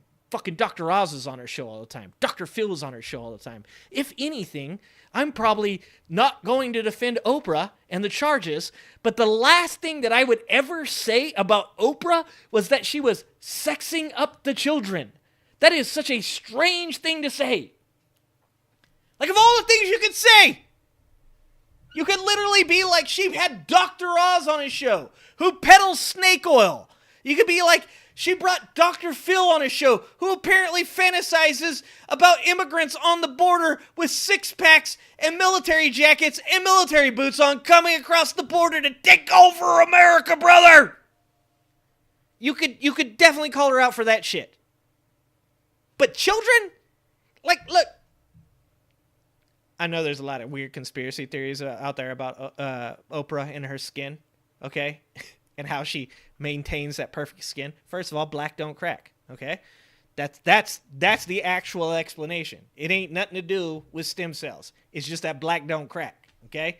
Anybody that grew up with old black women, like I did, knows that shit to be real. And if you ever say any differently, you get your ass spanked, okay? That's how it works.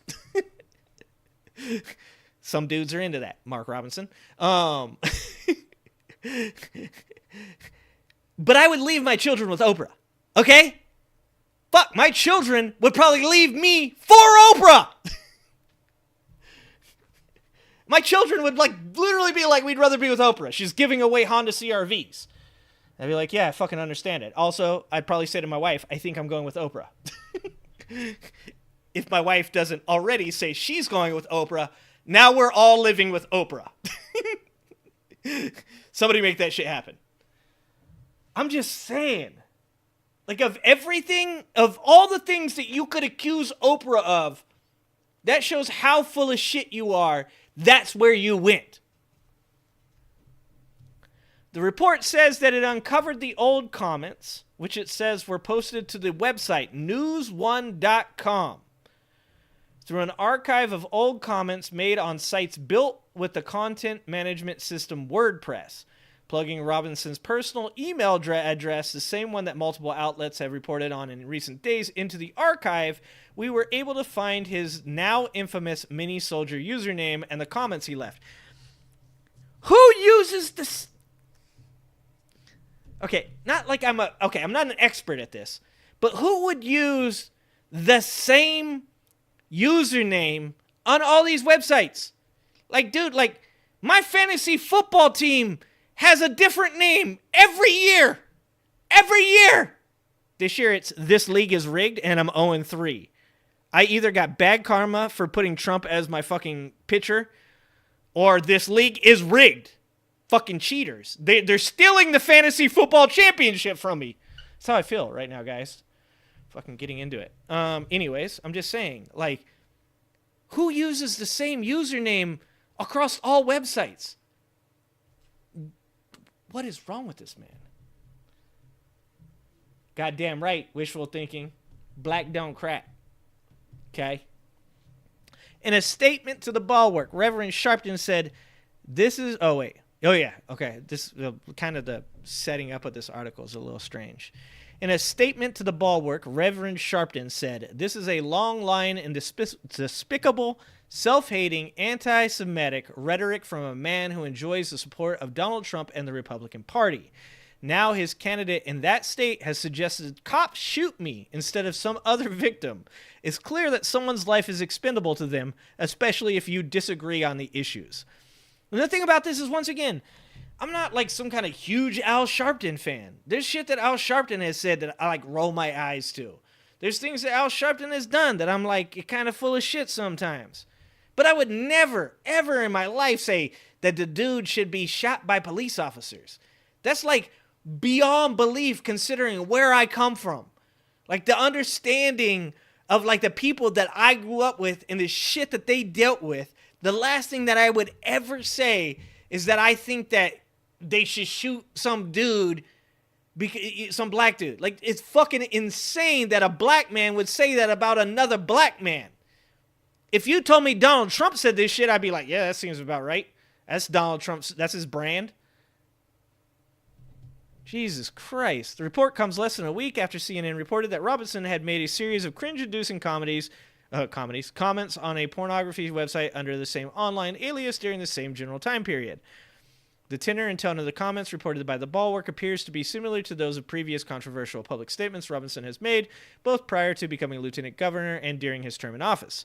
Once again, I need to point out that this guy is literally in office right now. Jesus Christ. Anyways.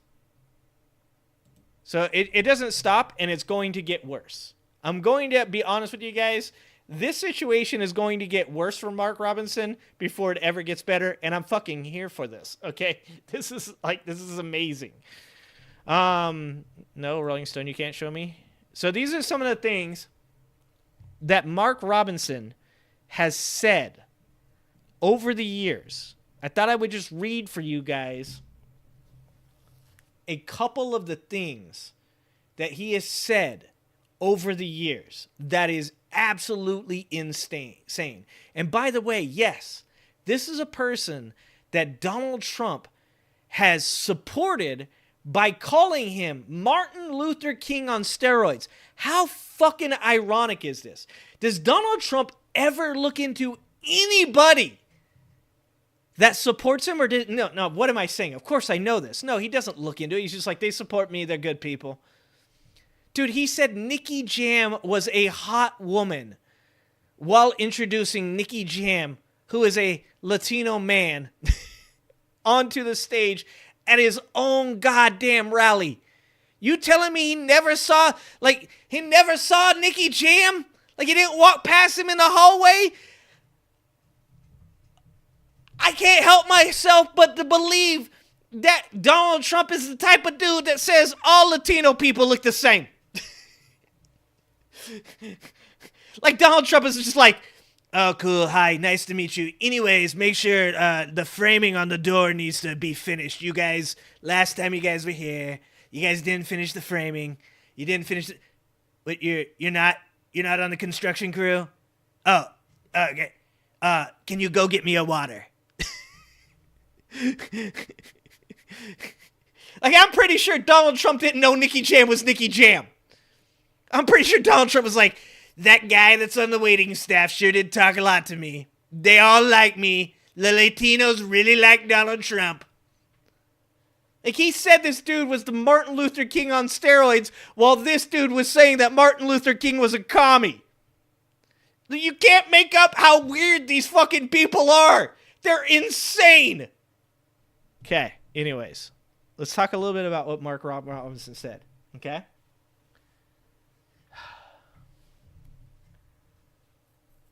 AJ, are you sure? Because if Hal Sparks wants to hook me up with anything, you just tell Hal Sparks to come on over here.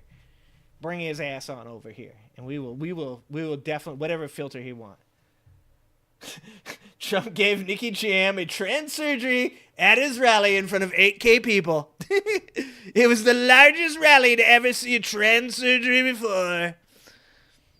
Dude, do you think Donald Trump asked one of his people? Do you think, like, this is legitimate? This is something I could see Donald Trump doing. I could see somebody, like, being like, sir, did you hear? Nicky Jam heard that you called him a hot woman. and Nicky Jam has pulled his support. Do you think Donald Trump said, did he get a surgery? Did I not know that Nicky Jam had gotten a trans surgery? Did he get it in prison? He is an immigrant, isn't he? All of those things I could 100% see Donald Trump doing. Every one of those things I could see him doing. Okay. All right, where are we at here? So these are some of the things. These are some of the things that Marcus Robinson, I keep saying Marcus Robinson, that's an old Knicks player. I'm sorry, Marcus Robinson. Mark Robinson has said, okay? In Facebook posts, Robinson has repeatedly denied the Holocaust. In one 2018 post, by the way, this is only 6 years ago. In one 2018 post, he wrote that this foolishness about Hitler disarming millions of Jews and then marching them off to concentration camps is a bunch of hogwash.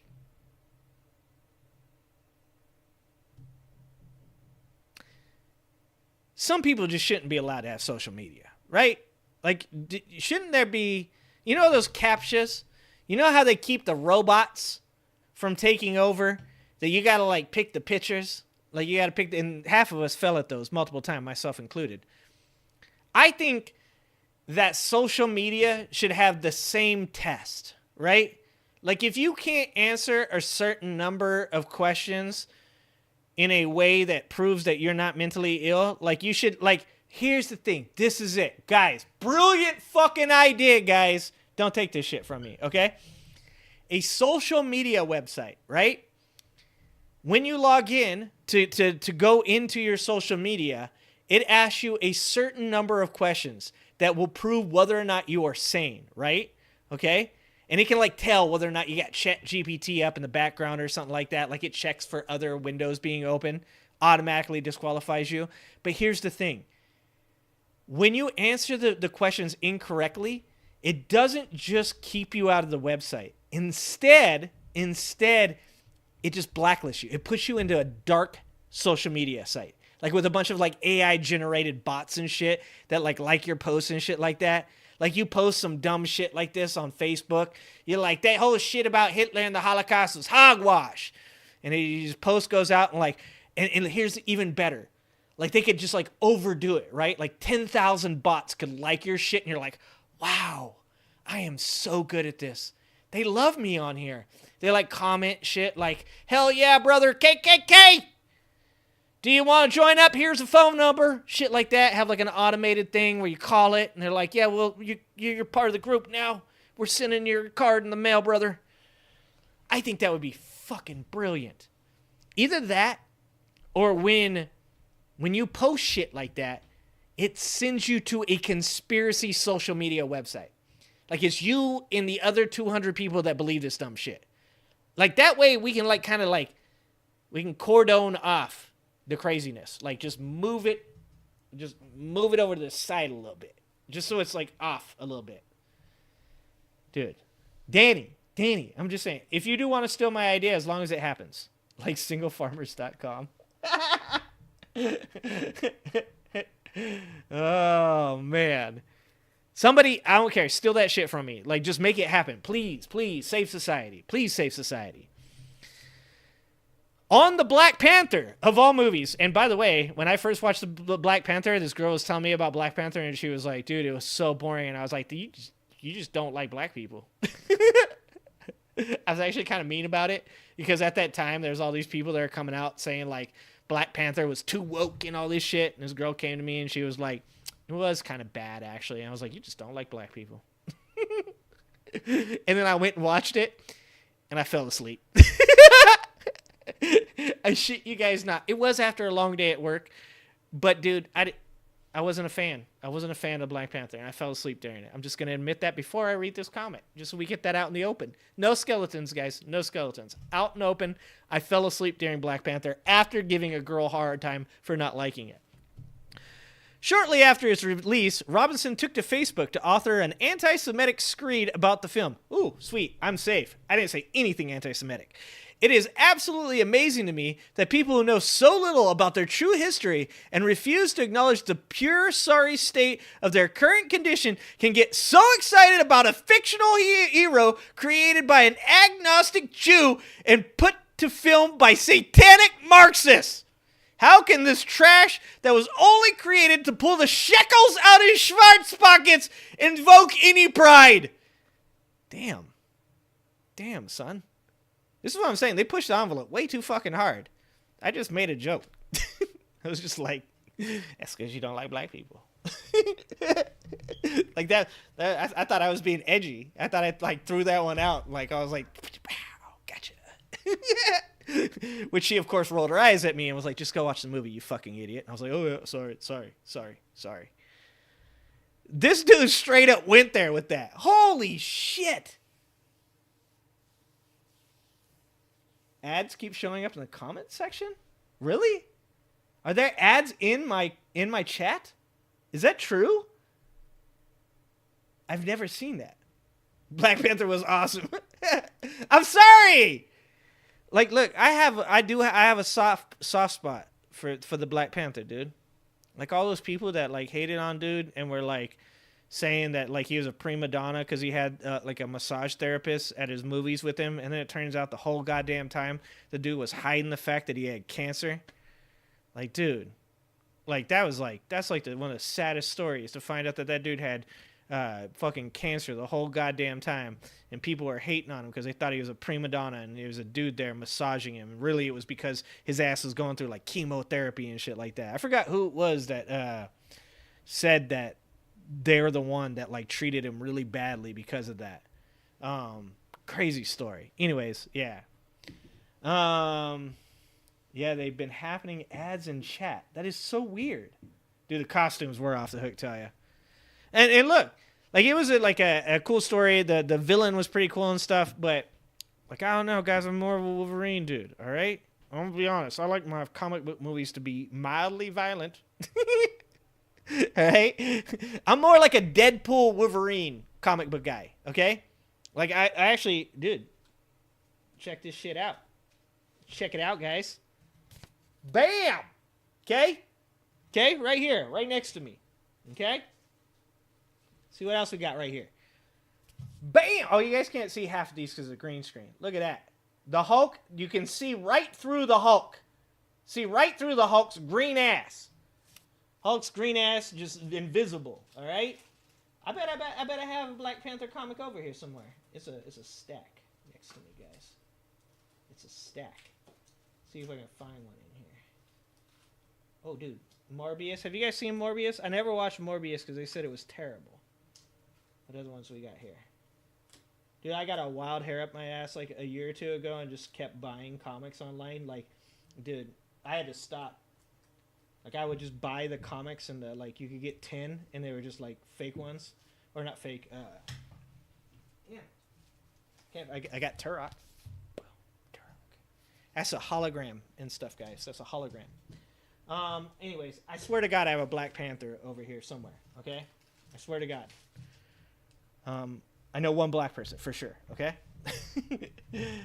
Oh, you had the Black Panther #1 golf? No shit.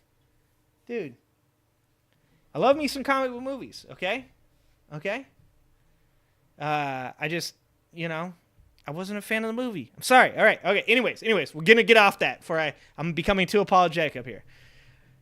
But just going straight up anti-Semitic and talking about the fact that people don't like know their history, like the funny thing about that is like Black Panther wasn't created to like help black people learn their history. It was an empowerment thing. It was just meant to be like, yo, like this character exists. It's a really fucking cool character. There's multiple really cool like black characters that people should like, be into that don't get enough like props. They don't get shown enough because obviously like the majority of consumers at the time were white people.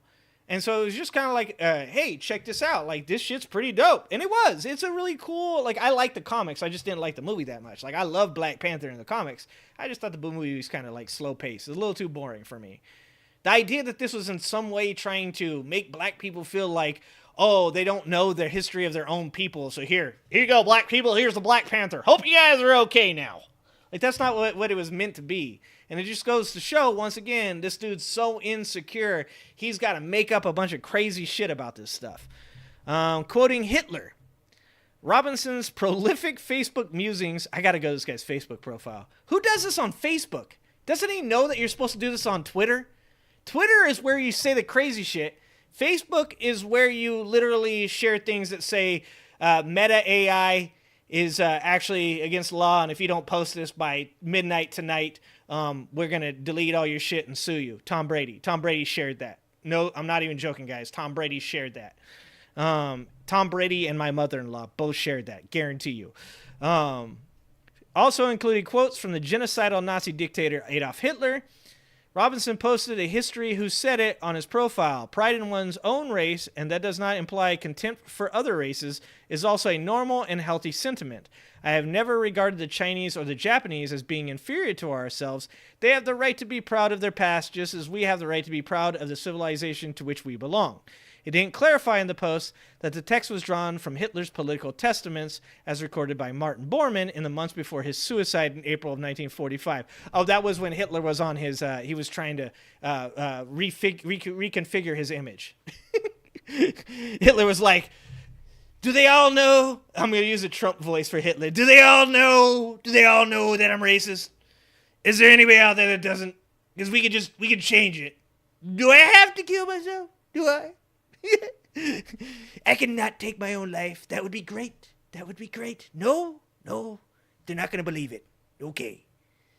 Where's my wife? Tell my wife to meet me in the bunker. We're going to have tea. I will 100% joke about Hitler taking his own life, just so you guys know. Over and over again, I will make jokes about Hitler taking his own life. Oh, yes. While Robinson decontextualized the quote, at the time Hitler said those words, millions of Jews had already been exterminated by the Nazis throughout Europe. Robinson later defended quoting Hitler at a Moms for Liberty conference, which is the proper place to defend your support of Hitler. Look, if you're at a Moms for Liberty conference and you want to defend your support for Hitler, there are a lot of people in that crowd that are like, we've all been there. We've all done that. We understand. In subsequent years, Robinson complained that people talk too much about the Nazis and their atrocities. I am so sick of seeing and hearing people still talk about Nazis and Hitler and how evil and manipulative they were, he wrote in 2017. Newsflash, people, the Nazis, National Socialists, are gone. We did away with them. Actually, anybody that grew up where I grew up and saw the type of racism I saw, if you guys ever want to venture on down to Oildale, California, by the way, I saw your MMA friend on that FJB. Dope. Represent Bakersfield. But guarantee your Latino friend never went down to Oildale, California. Okay? Because that's where all the skinheads are. That's where all the neo-Nazis are. The Nazi lowriders. You don't believe me that that's a gang? Look that shit up. The NLR. Nazi lowriders come out of Bakersfield, California. Oildale. The Nazis, they're not gone. That's why people still talk about this shit. The reason that we all say that this is still a problem is because it's still a problem. Because I literally grew up with dudes with swastikas on their fucking face. Swastikas on their chest. Dudes with bolts. I shit you not, when I first moved into this neighborhood, because I moved all over California when I was a kid, I lived in the worst places in California. I lived in San Bernardino. I lived in Trolley, El Centro, Nyland. I lived in all the worst cities. I met these kids at this junior high, and there's some white kids, and I thought they were stoners, and they were. They claimed they're from the South Side Stoners, SS. Okay, I didn't know any of this shit. I was just a little white kid that never had friends and shit because we were all over the country, or I'm sorry, all over California. So I was like, all right, I want to make some friends.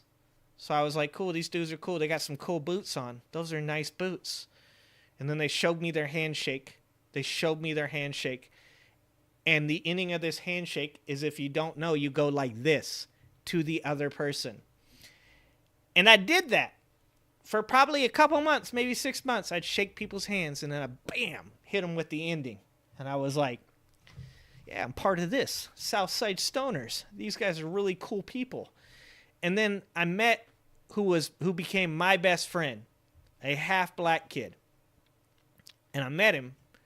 And I was like, what's up, man? And he's like, what's up? And we went to shake hands and fucking slapped hands. And then I went like this. And he went, why would I ever do that?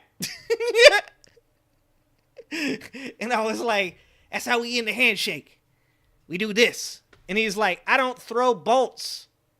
And I'm like, you don't throw bolts? Like, what's wrong with the... He's like, dude, that is SS.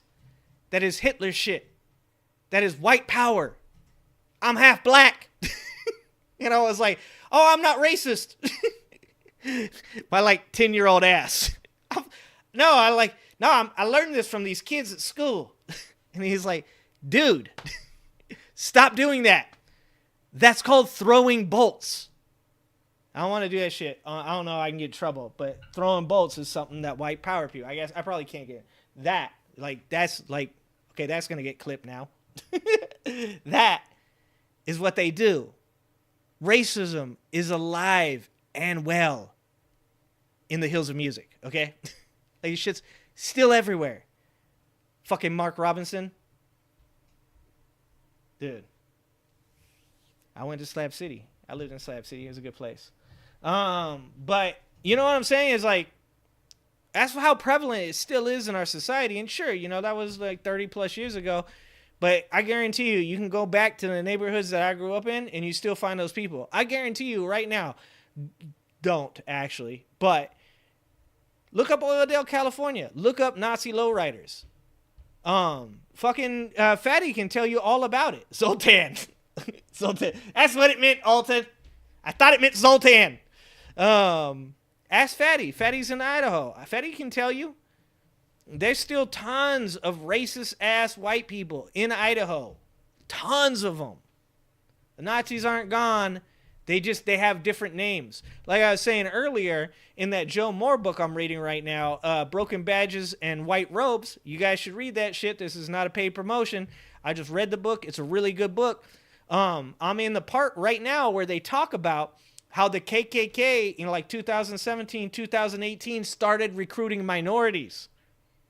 Crazy that they changed, that they became super anti-government. This is how they ended up with the 3%ers. This is how they ended up with the Proud Boys and Oath Keepers. This is how, like, I mean, it's really crazy, but when I was a kid, like, there would be like Mexican dudes that I'd be like, wait, you're racist? And they hated black dudes. They just found common cause with the skinheads because they dislike black people. So, like, they would join up and they'd throw bolts and they'd fucking get, like, you know, fucking Supreme White Power tattoos. That's the same shit that happened at Texas Mall where that Latino dude shot up that mall and then they fucking find pictures of him with a swastika and people are like, that doesn't happen. He's a Latino. Like, you've never had a life experience. You don't understand. Yeah, there's Latinos out there that also join up with that shit. And it's even gotten worse now because the KKK has literally decided, oh shit, we can't just hate black people. We need to recruit some of these black people that also hate black people. We need to recruit some of these Asians, some of these Italians, some of these Irish people that also are pissed off at minorities, that also pissed off at immigrants. Sound fucking familiar, guys? Sound familiar? Read the book. Broken Badges and White Robes. You read that book and you look around at what's happening right now with the immigrants, the Asian immigrants. Answers a lot of goddamn questions. You start reading that book and you're like, wow, this makes sense. Holy shit. They haven't gone anywhere. They're still there. They're still there. 2021 sermon before North Carolina church. Robinson referred to LGBT people as filth. He said, there's no reason anybody anywhere in America should be telling any child about transgenderism, homosexuality, or any of that filth. And yes, I called it filth. And if you don't like that I called it filth, come see me and I'll explain it to you. There's nothing like a guy saying people are pieces of garbage and then saying, if you don't like it, that's what I said. Also, let me reiterate that I said that. And if you didn't hear me reiterate it twice that I said that, if you'd like to see me in the back, I'll tell you it again. When these people tell you who they are, you should listen. Mark Robinson should have never, ever came close to being in political office anywhere. And anybody that voted for Mark Robinson should have to take a test to prove that they should have the right to vote still. I'm only halfway joking about that. Months later, during another sermon, Robinson declared that heterosexual couples were superior to homosexual couples and likened LGBT relationships to having less validity than what the cows leave behind. Everything that God made, from the foul odor of what the cow left behind, to the decaying body of every living creature, to the maggots that eat those dead bodies, to the flies left behind. God made all those things for a purpose. Would someone please explain to me the purpose of homosexuality, he said. If homosexuality is of God, what purpose does it serve? What does it make? What does it create? It creates nothing. Like, this is a person that literally looks, allegedly, at transgender porn. Anyways, it goes on and on. Look at this shit. Look at this shit. It goes on and on. Look at this shit, guys. Dude, it goes on and on. All right, here you guys go. When you guys say ads, you're not talking about Nightbot, right? In the chat, Nightbot is my ads. You guys know that, right? When all of you guys are saying there's ads in my chat, you guys know that Nightbot is my bot. I'm hoping you guys aren't confusing that. Oh, real ads. That's so weird. I've never seen that before. I'm going to have to go on somebody's show and linger in their chat to check it out. Okay. So anyways, all of that, my guys, all of that, my friends, the culmination of all of this, my friends, was to play this video for you that the Lincoln Project made 6 days ago of Donald Trump and Mark Robinson. This is Can he's become a friend? It's a beautiful thing. This is who you are. If you support Donald Trump, these are the people that you support. Can he's become a friend of mine? Lieutenant Governor Mark Robinson. Thank you, Mark. You don't say. Martin Luther King on steroids. You are Dr. Yeah, see? Yeah, see? I say these things. I say these things. There's evidence and proof all over the internet that what I'm saying is the truth. Martin Luther King on steroids. That's how good you are. Martin Luther King times 2. That you would portray a black man just because he's in the GOP as a Klan. And been as detrimental in the black community as a stick of dynamite chucked from the Ku Klux Klan. We have to cherish Mark. He's a star. You guys got to cherish him, guys. He's a star. You got to cherish him. These are Donald Trump's own words. These are not me making up these things. This is not me taking them out of context. This is literally Donald Trump's own words. cherish him. Called to be led by men, not the veto, David. And by the way, it's not like any of this stuff was hidden. All of these things were out there and already being shown to people, had millions of views. This video that they're looking at right now had gone viral. These videos were everywhere. So when you hear Republicans saying things like, well, do you think Donald Trump knew that he was this bad of a person? Like, can you blame Donald Trump for endorsing a person that he thought was a good person? Bullshit. These videos have been on the internet for years now. One of the videos that we looked at was 6 years old. Donald Trump knows exactly who Mark Robinson is. Donald Trump endorsed Mark Robinson because Mark Robinson said Donald Trump was a good dude. Now, the funny thing is Donald Trump and J.D. Vance are trying to distance themselves as much as possible from Mark Robinson.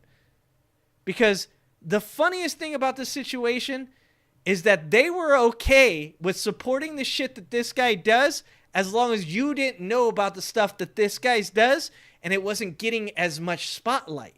They already knew you knew some of the stuff he did, but they didn't know that other people knew that you knew.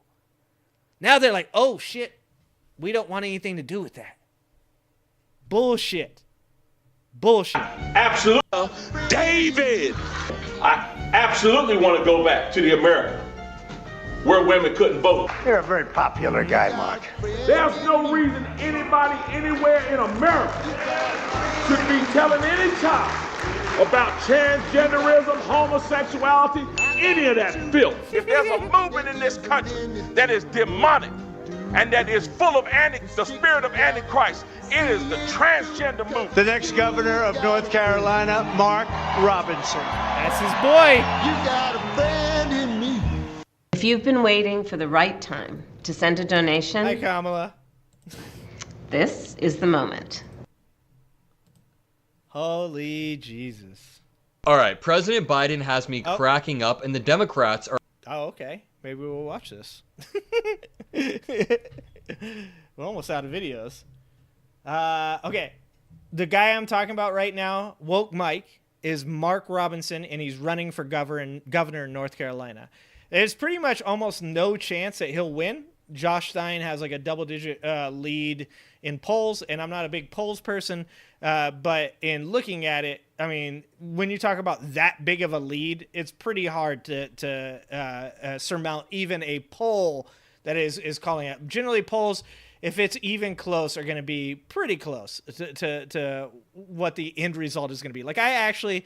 Right now, as far as Kamala Trump, just based off of the swing states, I believe Kamala is going to win 273, 265 is what I think. I think it's going to be incredibly close. I think that she's going to take the one vote in Nebraska. She's going to take the one in Maine. She's going to take Pennsylvania, Michigan, Nevada. I think she's actually going to lose North Carolina. Even with all this craziness going on, I think it's going to be a lot closer than it has been a while. I think Joe Biden actually is going to get closer than Kamala had gotten closer than Kamala will. So I think North Carolina still goes to Trump. I think Georgia goes to Trump, and I think Arizona goes to Trump. But I think given what I see as far as aggregate polls are showing and as far as what I believe people are doing right now, like the feelings of what people are doing right now, it seems like Kamala are going to take those states and she's going to win in a very close race, which is fucking insane. It is insane that it's that close. Okay. I also want to play this, guys, for you guys. This is for you guys. This one is strictly for you guys right here. Okay? You guys ready for this? You guys ready for this? I hope you guys are ready for this. Pay attention, guys, because this is for you. Okay? I found this for you. It's one ginger saying it for another ginger. Okay? This is for you guys. Never be afraid to tell your friends that you love them. I love you, Brandon, guys. I love you. I love you. See, we ain't afraid to tell the world that we lovers. Bro, delete that. Delete that right now. You can't delete my love, Brandon. Delete that. Never be afraid to tell your friends that you... You guys, I can't delete my love for you, okay? I can't delete my love for you. All right. Let's see if there's one more on here. Let's go check out. Let's do Woke Mike a favorite. Let's do Woke Mike a favor. Let's hop on here. Let's take a look. Let's see what's going on. Let's see what's going on. And we're going to do something different than we normally do, guys. We're just going to get on here. We're going to take a look. What do we got going on? We got Lawmaker goes full Klan. That's interesting. That sounds interesting. I'm sorry to have to tell you this. You guys are watching in real time me get clickbaited, okay? You guys, this is how it works. I just kind of go through this stuff, and then I'm like, ooh, I like that. And boom, there it is. Show the Biden clip. You guys want me to watch the Biden clip? You can make requests right now. What was that? Adam Mockler, right?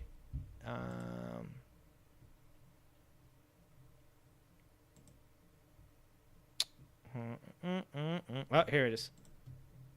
Prop 33 will stop new housing from being built, and 33 has no plan to help homeless We have vets to watch this one, guys. They or won't let us create not. the housing we need.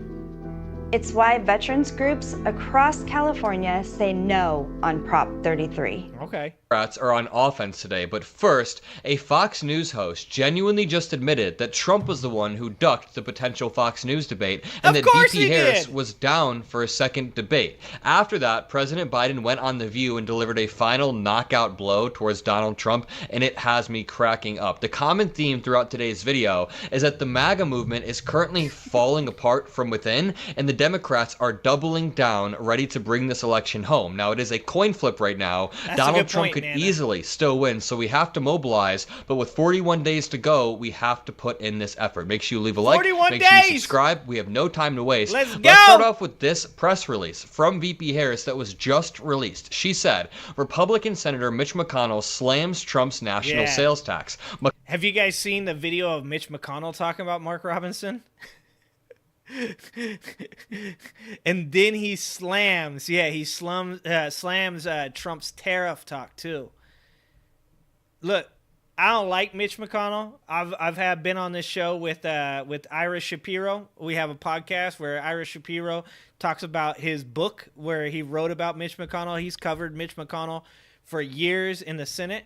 If you guys ever want to read about how terrible a person Mitch McConnell is, check out Ira Shapiro's books. They're super dope. Ira Shapiro's super dope. And if you want to verify how super dope he is, you can check out my podcast with Ira Shapiro on my channel. But Mitch McConnell, for as garbage of a human being as Turtle Man is a savage, okay? Turtle Man has been on the Capitol for a very long time, and he has instincts that tell him when it's time, when it's not time. Donald Trump made fun of Turtle Man's wife and that little pocket that he keeps the poison in his throat. Turtle Man has been saving it up for his retirement. He's just saving it up he's like, okay, Trump's not getting back in office. I get to use it. And I think Turtle Man is seeing weakness right now. Turtle Man just said that Donald Trump's tariffs were terrible and they'd be horrible for the American people. And I am here for this. God, it's good. McConnell said, quote, I'm not a fan of tariffs. They raise prices for American consumers. And this is important because Trump's plan is an estimated $4,000 per year tax hike on the middle class. He doesn't understand what tariffs are, and they would have the opposite effect of what he says. Just minutes after Donald Trump wrapped up his speech in Savannah, where he bragged about his plan to enact a national sales tax, Republican Senate Minority Leader Mitch McConnell slammed Trump's top economic plan, saying it would raise prices on the American people. And Trump promises to implement his national sales tax with or without Congress. Trump's entire shtick is subverting the will of the American people, subverting the checks that exist in Congress or in other institutions, and doing things unilaterally. He wanted Mike Pence to unilaterally decide the election. I mean, Trump shut the government down when he wanted to get his way with the border wall, and he would do the same with this terrible, terrible policy. This brings us to a Fox News host, Brett Baier, admitted that Kamala Harris was down for a second debate and that Trump was not. Take a listen. Nice. The latest is I actually believe, this is me talking, that the Harris campaign would do a Fox debate. It's the former president has come to the conclusion that there really shouldn't be another debate. Now, his reasoning, don't know. I always thought that it would be like a bug zapper in the backyard for the former president, and that he couldn't get away from the light of 70 million viewers, and that he would have to. And that's what I thought. I still think that. To be honest with you, I saw that Kamala and Trump are going to do, what is it, like dueling Univision town halls or something like that. I still think that, I think the J.D. Vance, Tim Walz debate is going to be more of what you would expect from like a presidential debate, like as far as like, you know, Trump obviously on his side was absolute garbage during that debate. Kamala absolutely dog walked Donald Trump. J.D. Vance is a weird motherfucker, and it's really hard for him not to be weird. But I think that he's still pretty good at being a politician, right? He's not Donald Trump, I guess is what I'm saying. It's not hard to be better than Donald Trump, and J.D. Vance, weird as he fucking is still going to be better than Donald Trump was. And I think that that's actually going to give Donald Trump this false sense of confidence, which is going to be amazing. Because I hope to God Like, I would actually be okay with Walz not doing very well on purpose to make Donald Trump feel like he could take Kamala and have them have a second debate. A second debate in every way is good for Kamala. Every way. I don't think he can avoid it. Eventually, just knowing him would be like a bug zapper in the backyard for the former president, and that he couldn't get away from the light of 70 million viewers, and that he would have to eventually, just knowing him, do it if it was on Fox and something he could agree to. I'm getting the sense from him in the campaign that they are moving past it, and they really the holdup is not the Harris campaign and Fox. It is there you go. It is the former president. You know Trump is scared when he won't do a debate in his home territory. And I think part of the reason Bret Baier is coming out and saying this publicly is because he kind of wants to pressure Trump into doing this debate. I think he wants the national recognition of having hosted this massive presidential debate. Well, and I'm sure he'd love for his bosses to think that he's the one that got Trump to do it. Also, Bret Baier, like, I do give him a little bit of credit because there have been a couple interviews that he has been in with Trump where he's actually kind of held Trump accountable on a couple questions. I hate to give anybody on Fox News any credit, but there was a couple times in interviews. And I want to say I think he had an interview with maybe Gavin Newsom in which he was mildly fair about. So, like, I would say that, like, for sure, Bret Baier wants it for his own, like, status. But I also think that he's well aware that Fox News, Rupert Murdoch, would be fucking excited if he could just bully him into it or bait him into it. As we saw, pretty easy to bait Donald Trump. What Bret Baier really should do is go up there and just say, like, that he thinks that Donald Trump's crowd sizes are getting smaller, and fucking Donald Trump will, like, literally show up in your house. Like, I gotta be careful. Donald Trump will pop up in my house. But I think that's what he's doing, right? I agree with what Adam's saying here. In fact, wasn't Donald Trump the one who said that he would do a second one as long as it was on Fox? And then Kamala was like, let's go, bitch. Say it to my face. And Donald Trump was like, we don't need another one. Baier wants to be in the spotlight, and Fox News Trump into doing this debate. I think he wants the national recognition of having hosted this massive presidential debate. Bret Baier wants to be in the spotlight, and Fox News said he would have been one of the moderators for the debate. So he's kind of trying to apply a little bit of public pressure, in my personal opinion. Exactly, Don. But Trump will only listen to himself and nobody else. So if Trump doesn't want to do a debate, if he knows that he's going to get embarrassed, he won't do it. But this only supports my broader point that MAGA is falling apart from the inside. I mean, look at this video of Alex Jones melting down today after... Yeah, did you guys hear about Alex Jones, that they're liquidating InfoWars to pay his $1.5 billion debt? Holy Jesus, guys. $1.5 billion debt. Like, most people just opt out, right? Like, you open the door and you're like, oh, yep. Kind of knew that was going to happen. All right, let's get him down. Let's get him down. Alex Jones, it'd be great if he did. Just going to throw that out there. He learned that his entire company, his life's work, is going to be liquidated. Sorry, not sorry, Alex Jones. I want to show you the clip. I want to show you the clip. Show the clip. Show the clip. Show the clip. Show the clip. Show the clip. Show the clip. Here it is. Start over. He had a manic meltdown during his entire show today. What the fuck was that? That was weird, dude. That was super weird. I mean, Alex Jones is always weird, but that was like a different kind of weird. Yelling at the people on his staff because everything that he worked for is about to be gone, and I don't feel bad whatsoever. Again, MAGA is falling apart. Here's an unearthed video of Trump ally Steve Bannon encouraging his followers to go read Project 2025. This is called power. It's all free. You go to project2025.org. You download. First off, they get the policy background. You start to immerse yourself in the policy. then they allow you actually to volunteer and build your own profile to be one of the 3,000. This isn't just a close ally of Day Donald one. Trump. Trump trusts Steve Bannon with his life. Time and time again, we have Trump's closest allies saying, hey, the Heritage Foundation is coming up with a plan that is guiding the policy for the second Trump administration. It is largely built off of what Trump did in his first administration. Like, check out my Project 2025 video. I literally have people that are Trump people sitting there saying, this is what Trump is going to do. There's no fucking, like, he can say all he wants that he doesn't know about it. He can say all he wants that he has nothing to do with it. His own people were literally like, Trump is going to do these things. There's no denying it, and the only people that are stupid enough to believe that Donald Trump doesn't have anything to do with Project 2025, because he said he didn't, he said he didn't, guys. I mean, what it comes down to is we asked Trump, we said, hey, Trump, Project 2025, it seems crazy. Do you have anything to do with it? And he said, no. He said, no way. No way. Like, if you believe that shit, you're a moron. I don't give a fuck if you get your feelings hurt. If you believe that Donald Trump doesn't know about Project 2025, that he doesn't have anything to do with it, you're a moron. 100%. You need help.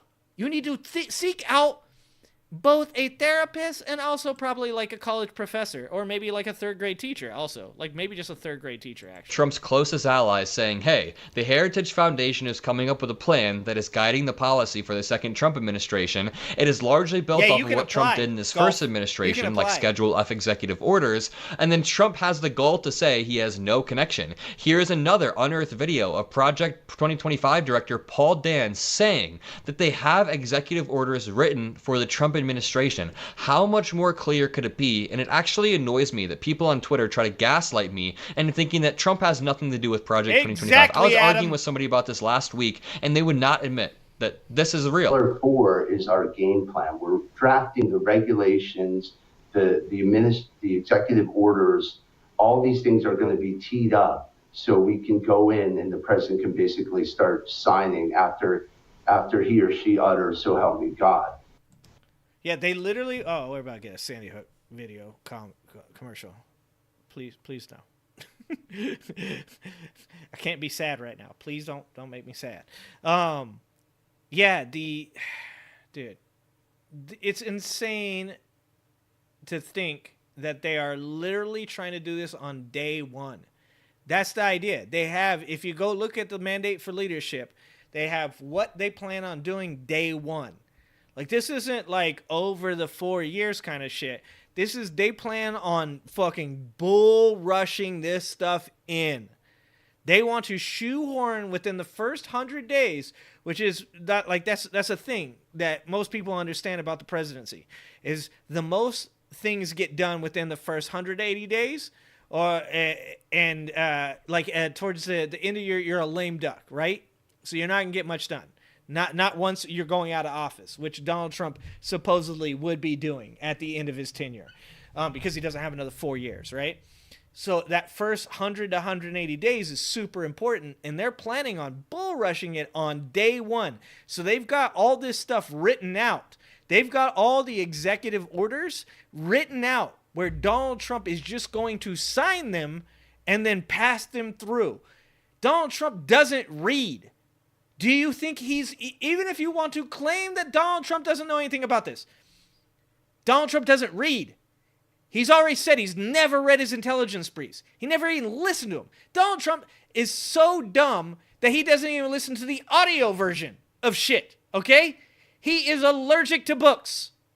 He is just going to sign his name on the bottom, send it on through, sign his name on the bottom, send it all through, all in Sharpie. America's future signed away in Sharpie. It's insane. Hi everyone, Mark Barden here at Sandy Hook Promise. On December 14th, 2000. Not right now. That's what they keep saying, on day one. And it says that in Project 2025 many times. It talks about day one. It capitalizes day one like it's some big event, and it will be. If Trump gets a second term, on his first day, he will sign all of these executive orders, and one of them will be the Schedule F executive order that he signed during his first term that Biden rescinded. And this Schedule F executive order says that Trump can appoint tens of thousands of civil servants, not based on merit, but based on how loyal they are to him. He did this during his first term, and he's going to do it again on day one. And then once he has all of those civil servants under him, he is basically free to do whatever he wants with no checks or balances. Here is President Biden roasting Trump, and this had me cracking up because the end of this clip, he makes a really clever joke. I mean, I think Biden seems a lot more relaxed and sharp now that he's off the campaign trail. I don't know if you guys are getting that vibe as well. Let me know in the comments. But he seems to be a lot more jovial, a lot more relaxed and playful, and even sharper now that he's not campaigning. And look, I never fully believed the assertions that somehow there was this overwhelming reluctance of my running again. I didn't sense that. And although the polling, as I said, Biden's polling was different, the fact of the matter is my polling was about, we're always within range of beating this guy. And, what I did was, I think there were, it makes sense. There were some folks who would like to see me step aside so they have a chance to move on. I get that. That's just human nature. But that wasn't the reason that I stepped down. I stepped down because I started.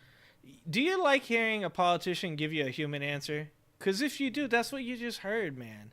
Like, I hate the fact that so many people out there talk about politicians, that they hate politicians because they're not human, because they're shady, they're corrupt, they're the worst people on earth. And then Joe Biden sits up there and gives you a human answer. Like, literally, you get to see into him as a person, and people will still shit on him for that.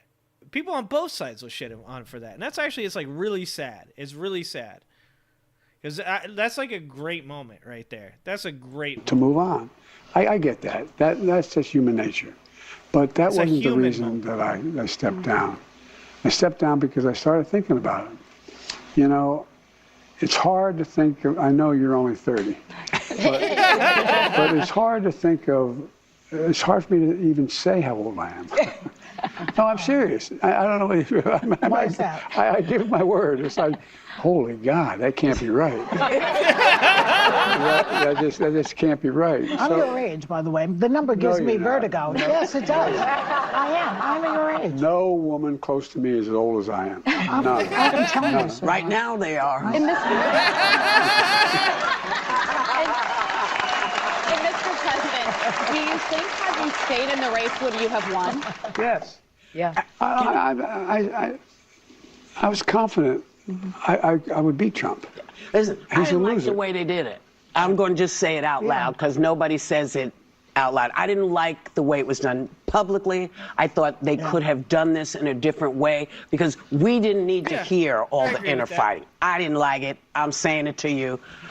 You were my ride or die. I was going wherever you were going, that's what I was doing. That's okay. So I just wanted to say that because I always felt you were going to probably do 4 years and then try to figure out where to go with Kamala.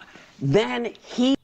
See, and this is the difference between being a Trump cultist supporter and being anybody else. I mean, anybody else. Just even like a normal conservative, traditional conservative, Barry Goldwater conservative, or being on the left is that, like, you can say things like that, man. That, hey, I disagreed with the process. I like Kamala, but, you know, like, I didn't want to see you that done to you, but I still support, like, where we're going. I still support that.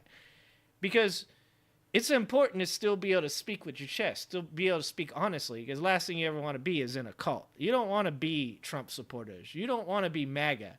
There's nobody in MAGA that's capable of doing what Whoopi Goldberg just did, because if anybody in MAGA did what Whoopi just did, they would be ostracized. Look at what happened to Kyle Rittenhouse. Look at what happened when Tim Pool made a joke. Look at what happened to Joe Rogan when he was making jokes about Kamala Harris's performance being good. Go watch my video on that shit. Like, You can't do that in the MAGA cult. If you do, you will be excommunicated. I'm really glad that she actually said that, to be honest with you. Do 4 years and then try to figure out where to go with Kala. Probably because I'm back here. Then he just wouldn't go. He was like a bug. He just kept being there. He was like a bug right there. Zzz. So you felt...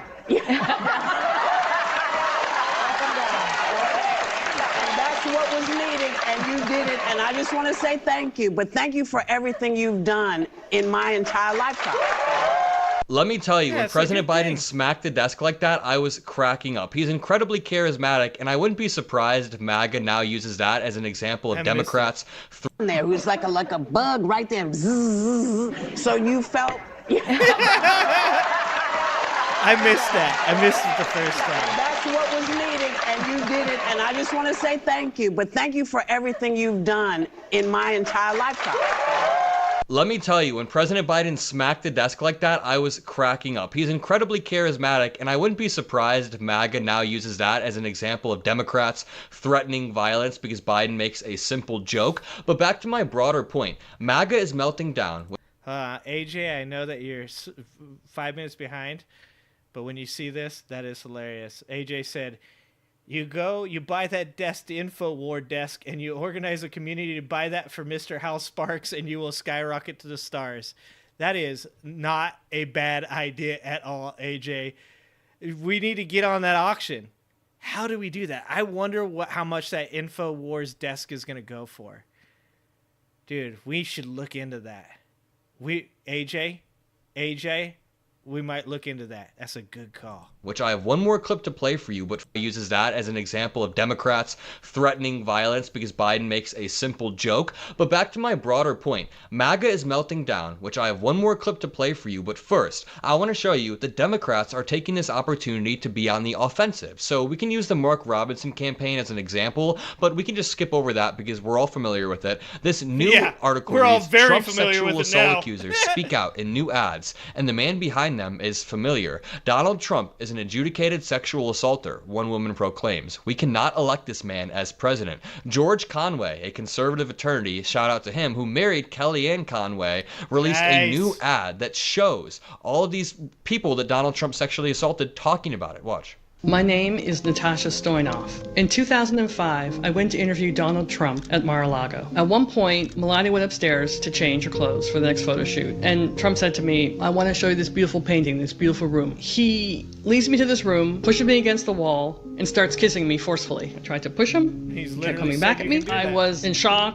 and smothered, and he had his hands here against my shoulders. I felt sick inside. I felt horrified, and thank goodness the butler charges into the room. Like many women, I blamed myself. So Trump turned to me and said, you know we're going to have an affair, don't you? And Melania was approaching. I was horrified. When the Access Hollywood tape came out, and all... I was going to say, literally, he admits to this type of shit in the Access Hollywood tape. Like, he straight up just says, these are the things that he's done. This isn't some kind of investigative job that you have to do to figure out whether or not these people, what they're saying is true or not. Donald Trump has admitted on tape to doing these things. This is insane that we have to even like have a conversation or people have to be convinced that Donald Trump did these things. Donald Trump said he did these things. Also stories of many other women, including E. Jean Carroll. I realized I was not to blame. This is very powerful, and they released a series of ads of people talking about their experiences over and over, and I won't play all of them. You can find them on the Psychopath YouTube channel. I'll link it in the description. But then this article reads, the evidence will be powerful. Legal experts say Jack Smith is about to drop a bomb in the Trump case. Legal scholars expect a bitter fight over what evidence may be redacted from the public, but Jack Smith just secured a huge win as he is expected to submit. Yeah, it's like 185 pages, I think. 185 pages that he just submitted. And the best part about it is the way that Chutkin replied to the defense. The defense saying that they didn't want to allow it. And she was like, you know, if you wouldn't have made such dog food out of this thing with the immunity claims. We could have already moved on from all of this, but since you've done this, now we're going to have to go through this page by page because I have to know what evidence can be introduced and what evidence can't be introduced because of the claims of immunity. So it's really Trump's own fault and Trump's lawyer's own fault that all of this is being seen. It's crazy. An oversized brief in former President Trump's election interference case in D.C. by Thursday, and the brief won't be public until right before the election. So people are speculating that this could be the October surprise, and I will make a more thorough video about this as it unravels. But this reads: the Mueller report was 400 pages of "we didn't find anything." People say we didn't find anything, but there were connections. This will be 180 pages of evidence, and the evidence will be powerful, Cobb said, who is a former White House lawyer for Trump that is now working against him. And the Mueller report did have a lot in it. I don't trust what he's saying right there, but I was going to say the Mueller report definitely did prove that there was Russian interference. It also proved that Donald Trump wasn't quite as stupid as I thought he was, at least when it comes to doing shady business dealings. Because if you look into the Mueller report, you can clearly see that Donald Trump was capable of creating just enough distance between him and the people that were colluding with Russian interference or Russian individuals to create interference to keep himself from being implicated. But even in all of that, William Barr, his own fucking attorney general or whatever it was, Secretary of State, whatever he was, attorney general? I think it's attorney general, said that there were multiple instances in which Donald Trump, if he wasn't a sitting president, could have been charged with obstruction of justice in the Mueller report. Even William Barr said that. Like, there's tons of stuff in the Mueller report. When people say the Mueller report exonerated Trump, it didn't exonerate Trump. There was 34 indictments. 7 people were found guilty. One of them was fucking Stone, right? And Flynn was actually pardoned by Trump before he actually went to jail. Like, there's a ton of shit that was found in the Mueller report.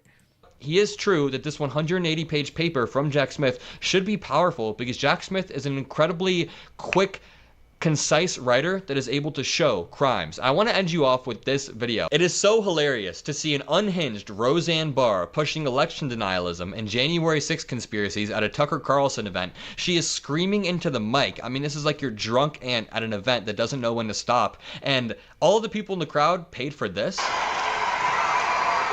overthrew the constitutional republic of the United States of America.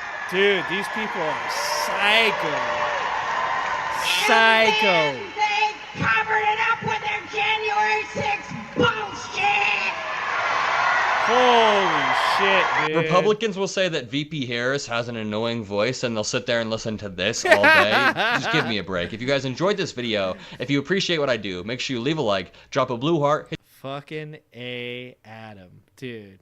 Okay, I'm going to put Adam's channel on the chat again because I know most of you guys cover. I know most of you guys follow him, but unfortunately I can't watch another video because my earbuds are about to die. It's giving me the warning in my ear that my earbuds are about to die. And then it echoes weird. But what did Roseanne Barr screaming like that? Like, that's all you need to see, man. All you need to see is this person being a fucking psycho like that to know that you don't want anything to do with this administration being the president of the United States again. Like, there's no way, man. No way I want that. Like, you gotta, no. That's crazy. All right, guys. I'm super thankful that you guys were here tonight. Thank you for going through all the Mark Robinson stuff with me.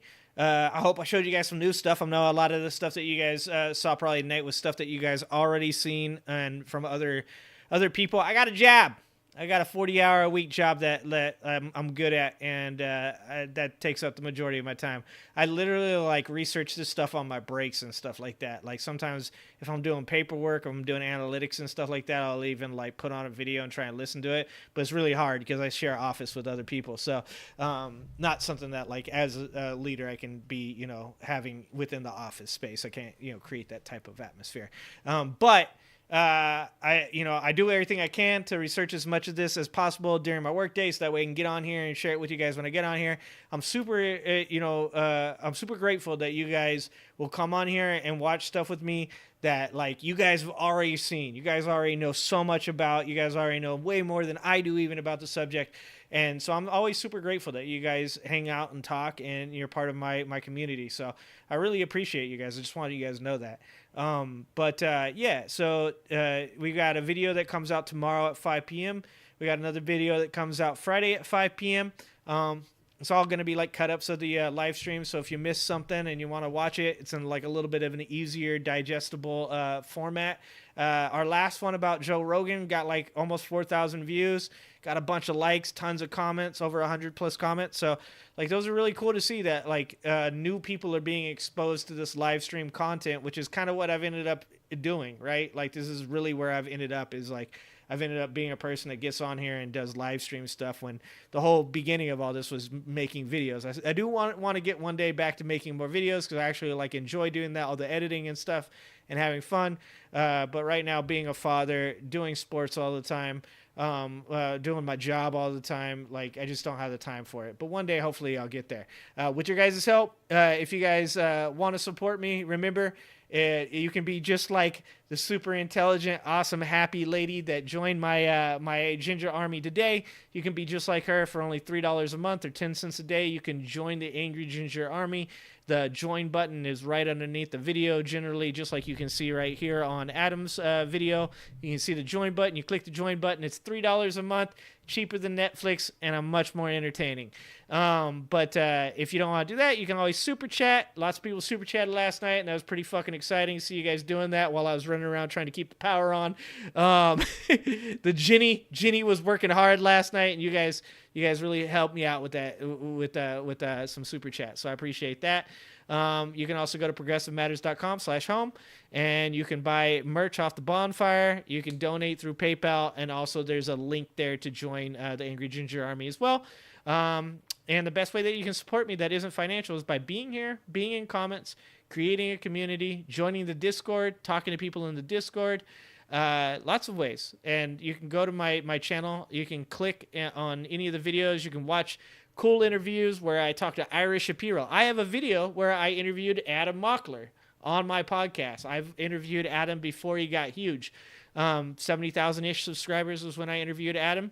If you want to go watch me do an interview with Adam Mockler, you want to see me and this guy in the same place at the same time, you can go to my channel, you can click on the podcast, and you can find a video of me interviewing Adam Mockler probably about 6 or 8 months ago. You can also check me out. The first podcast I ever did was with John Anthony Castro, who's going to prison now for tax fraud. But he's the dude who was pushing a lot of lawsuits against Donald Trump to try to keep him from being able to run, get on ballots and stuff like that. So if you want to see a really interesting video, go check out my John Anthony Castro podcast with me. It's a little bit basic because it was when I first started doing this. But I thought it was a pretty like interesting conversation. We talked about a lot of stuff, and we talked about Trump a little bit. And yeah, you can go check out all my funny videos of me doing Jordan Klepper reactions, or my videos where I try to report on news with the Progressive Matters stuff. There's lots of content. There's about 200 videos on there nowadays. So the best way you can support me that isn't financially is to go there, click on the videos, like the videos, share the videos, drop a comment, drop a blue heart, whatever you want. Tell me I'm terrible. I'm good with that too. But yeah, and the most important thing is you guys are here, and I love you guys being here. So next live stream, Saturday at about noonish Pacific, we'll get on here, we'll watch some more videos, and then Sunday morning, if you're a football fan, fly Eagles fly. We beat the Saints, thank God. I don't know how I'd feel right now if all my fantasy football teams are doing as bad as they are, and the Eagles were 1-2 right now. So yeah, sorry Cajun. If you're a football fan, check out the football show I do, generally about 9 in the morning Pacific, before the football games, where I talk about all the different matchups and who I think is going to win, who I think is going to lose, and talk about my favorite players for fantasy purposes as well. So you can join me at 9 in the morning on Sunday as well if you're a football fan, because I love football. So it's not just about politics for me. All right, guys, you guys send me some gas money. Thanks, Woke Mike. Check into Israel. Trump wants them to attack Iran in October. Okay, I'll do my best. Join the Discord and post in the Discord, stuff like that. I'll do it one time before I go. I'll post the Discord if you're interested. If you want me to look at stuff, the best way to get me to look at stuff is to post it in the Discord. You don't have to chat with anybody. You ain't got to do anything special. All you got to do is take the link and use the link and join the Discord. And I look at the videos people post in there whenever I'm thinking about what I'm going to watch for the day. So if you're ever interested in getting me to watch certain videos on stream, join the Discord, share videos in the general chat or in the appropriate channels. You can also get on there and you can also argue with Progressive Matters, or I'm sorry, Woke Dragon and He Hurts and Spiken and the rest of them that do all that stuff in there. But yeah, I love you guys. I appreciate you guys. I'm super thankful for all of you always being here. And I'll see you next time.